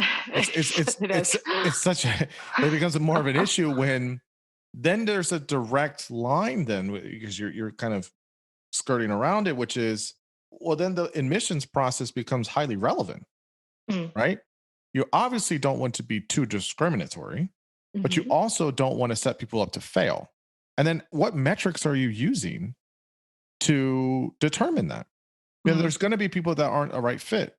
And there are going to be people that aren't a right fit that are going to come from certain communities and others. But you can't Mhm. only select people that are a right fit, but you can't, there is a very, and the frustrating part about all that is it, I mean, you're in this stuff, I'm not, but from an outside perspective, the types of conversations that are being had about this are very ignorant. Because there's a lot of ideology that's wanting to be placed, whichever ideology you want to use, that's being superimposed on this stuff. And it's not allowing for a tough and hard conversation to be had about how do we have certain metrics for understanding how you want to do this. Because Mm. again, admissions means something. It means a lot. Like if somebody's going there because, okay, there's no SATs now and I can write a okay essay and I can just get into college and I can, do whatever I need to do to finish and then I have a degree, then it becomes a qualitative issue, right? Whereas is the qualitative aspects of the teaching, where is it? And then are people coming there to learn or are they coming there to get a piece of paper? Now, everybody does that in some regard, but it becomes more problematic in that way. And so I think that there has to be this. And then there's that whole other aspect of, I guess this is my opinion. I don't think everybody's designed to go to college personally. And I Mhm. don't think that it's not that people can't, they should have the opportunity if they want to, but I don't think everybody is. And that's okay. But Yeah. then that goes to the other point, which is, well, the alternatives are fucking garbage. Like Yeah. there's no other infrastructure in a really healthy, um, good way to say, okay, yeah, that's not for you. Totally fine. And then, I mean, there are other countries that have a better system, but there's no other infrastructure that's there for alternatives to that. And that's also problematic. Yeah, I think you raised a really good point. And this is where, the aspects of Brian Kaplan's book, in The Case Against Education, I think he makes a really good point on this is that not everyone has to go to college. And I think, like you said, that's fine. Not everyone needs to go to college. There's a lot of other things that you can do that don't necessarily require a college degree. There's a lot of skilled trades that we really need. Yes. There's the problem with that is, as you said, those alternatives aren't very enticing Mhm. because I think we've had this like hyper focus in the United States of everyone must go to college because it's the only path to Yes. social economic mobility.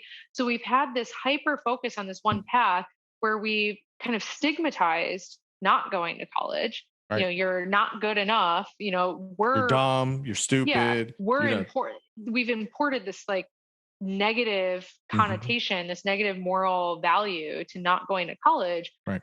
which is silly. But There's it's inaccurate, Yeah, it's inaccurate one, and and it's it harmful. right, and it's harmful, right? You're making negative attributions about something that, eh, again, you can it's like most things, it's using an antiquated standard that is not.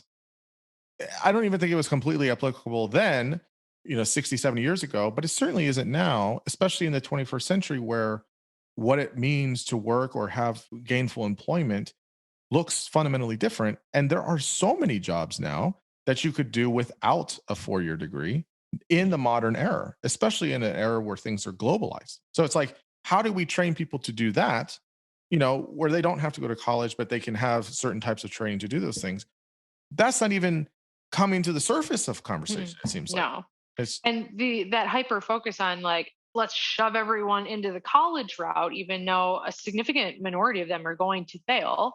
We mhm, know this. mhm, By doing that, we make the alternatives continuously worse and worse and worse because yeah, now we're over, we're basically creating an arms race of degrees. So mhm, there's these jobs that say, oh, 4-year degree. It doesn't matter what the hell it's in. That's where, your random psychology degree and a mhm, bachelor's going to come into play. Oh, cool. I have a 4-year degree to be basically an office assistant right, or an office, employee that does kind of general work that you shouldn't have had to spend $40,000 to go to school to do because you can learn what you need to do on the job, right, make a fair living, but right, now you have all this goddamn debt to pay off. So right, now we're creating this arms race. So now everyone has to get a degree and go into debt. So now those careers that were fair careers that you could make a decent middle class living on right. are now devalued because now you have this ridiculous student loan payment that you have to pay off. So that $40,000 salary now is It's null and void. hard. Yeah, it's Right, hard because you have a $700 a month college loan payment. Like, right, so the solution of shove everyone to college is actually making the problem worse. right. And then we invite all these students into college and then fail to educate them properly. So then they drop out or they don't finish. And now they have that same job that they had before, but now with debt. And it's Even frustrating. it is frustrating, but even at the you can go even higher than this. It was this way 10 years ago. I can't imagine what it is now. There is so much of a this flooding of everyone getting an MBA that an MBA has no it doesn't mean anything anymore. It was absolutely flooded. And now you have so many people that have an MBA coming out of, even at really good schools, but then there's not enough. There's the pool of job openings was not enough at a certain point. And then it became, well, everyone has this. So now it waters down the integrity of sorts of the so then it was you needed to get an MBA with like a double double major, or it has to be a specialized MBA with engineering or something like that. You had to really make it specialized, which again goes back to the beginning of our conversation where specialization is fine, but sometimes people have too much of a kind of parochial way of looking at things, and they forget about how to have general applied principles to do other different things in other domains. That it becomes, well, I know how to do this one thing, but I can't do it this way because if I'm doing it too generalized, then I won't get any job. So it is just you get hit from all sides, and it and Yeah. there's and it's There's no good solution. You just have to pick a path and yeah, you have hope for to the best. you got to figure out, okay, which do I want to get hit in the face or I want to get hit in the ribs? It's not. Yeah. I mean, I'm being a Either little way, it dramatic, costs but money. either way, it's going to cost me. But there's that kind of that's what it kind of feels like, and it is starting to bleed out into.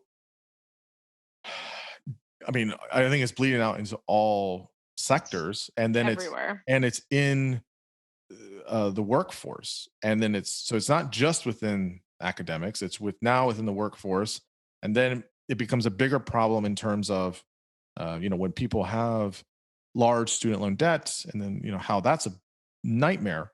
Then that can be problematic for people's credit and how they buy houses and how they make choices, and so all these things start to kind of like its tentacles reach out into all these other things, which becomes again absolutely depressing. Yeah. So it's a big problem. I mean, it's a big Yes. problem. It's honestly, I would say it's a key core of a lot of the various social problems that we're having. And, that could also just be because I'm in this area. So like this is my starting point where I view all the other problems in society from. So, Right. there's that. But um it's it's frustrating because all the solutions right now seem to just be fixing the symptoms instead of understanding the ecosystem and addressing how the incentive structures play out and how these different pieces are interacting. There's no model of these problems. It's just, oh, there's student debt crisis, which is caused from the arms race, shoving people into college fast when they don't need it, or, it's not the best path for them. So now we have all this student debt. So the solution is just wipe it all out. Just cancel all the student debt without actually fixing the problem. What's going to happen in 10 years? We're just going to have more student debt again. Like it doesn't make any sense. And Right. then if we stigmatize, non-college career routes, then I think part of that is bleeding into, okay, well, if people are not going to have a college degree, now we need to pay those positions more, which I'm not an economist, but from the little bit I've read about this minimum wage thing, um, I think there's a high risk of it backfiring, and having some negative consequences to Yeah. that.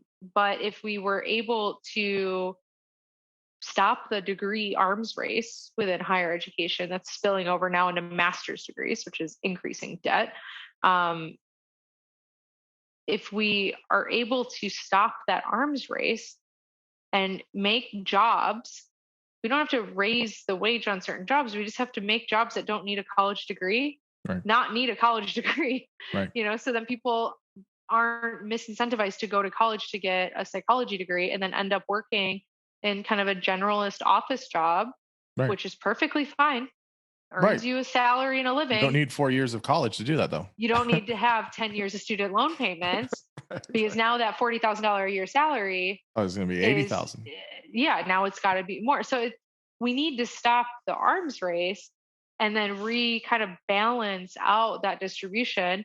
Um, but why are we, it's just like so integrated, but why are we not going to do that? Because colleges will fall apart because we had this massive boom of colleges, Mhm. in the mid-century time, continue to balloon up. We're seeing the problem now with people having less children, the enrollment bust, the recessions, and Yeah. colleges are scrambling, and colleges are in a really bad place. Faculty, like tenure Oh, yeah. is Oh, yeah. getting more precarious now. Oh, yeah. Layoffs for, I mean, the past year has been a bloodbath for university jobs across the board. Yeah. Yeah. Um, so what do we do if the colleges are incentivized to make sure that as many students are coming in because their models and their longevity is dependent on that revenue. So do I think that we're going to actually stop that arms race? Absolutely not, because institutions need that money. So that's why just slapping a student loan cancellation isn't going to, it'll alleviate burden for a lot of Americans, but it's not going to fix the problem. It's Yeah. not fixing the ecosystem that is creating all these other peripheral problems in the process. Mhm. Well, that is a terribly depressing note to end on. But Yeah. but my reframe here is this. one of the one of the uh, really encouraging things that I can hear in all this is that having someone like yourself who understands complicated issues and how they intertwine, whether it's with attachment research or whether it's with kind of the bigger issues with higher ed. You understand it, and it seems that you are trying to find answers and or solutions. And so we just need more people like you Oh, well, thank you. to do all that. So tell listeners where they can find you online or other places, and best ways to kind of follow you and get at you and all that stuff. Yeah, I am the main place to follow me and find me too often is on Twitter. My handle's Nicole Barbaro. My personal website is also NicoleBarbaro.com. So you can find all my research, including all the attachment research that we've discussed today. And then also on my Substack, which is NicoleBarbaro.substack.com. It's called the Evolved. It's a great title. Thank you. Great. Evolved newsletter. So discussing evolved education. So it's a lot of weekly essays on various issues that we've talked about a little bit here: the purpose of education, the role of teaching. I have my Friday newsletter that comes out that, kind of tells you what I'm reading, book recommendations, kind of just a little rundown of interesting things that I'm doing. And then also, all my media appearances, such as what I'm doing now, is included in there as well. So that will go out as well. So those are all the best ways to keep up with me. It's great. It was such a delight to talk to you. I've been wanting to for quite some time. And so this was fun. It made time go by very quickly. I didn't notice it. So it really was great to talk to you about things I hadn't thought about in a while, and kind of push and pull on some of these things, and commiserate on other things. So I appreciate you taking your time, being very generous with that. Well, I appreciate you having me. This has been a wonderful conversation. I've really enjoyed it. Yes, me too. All right. Thank you. Thanks.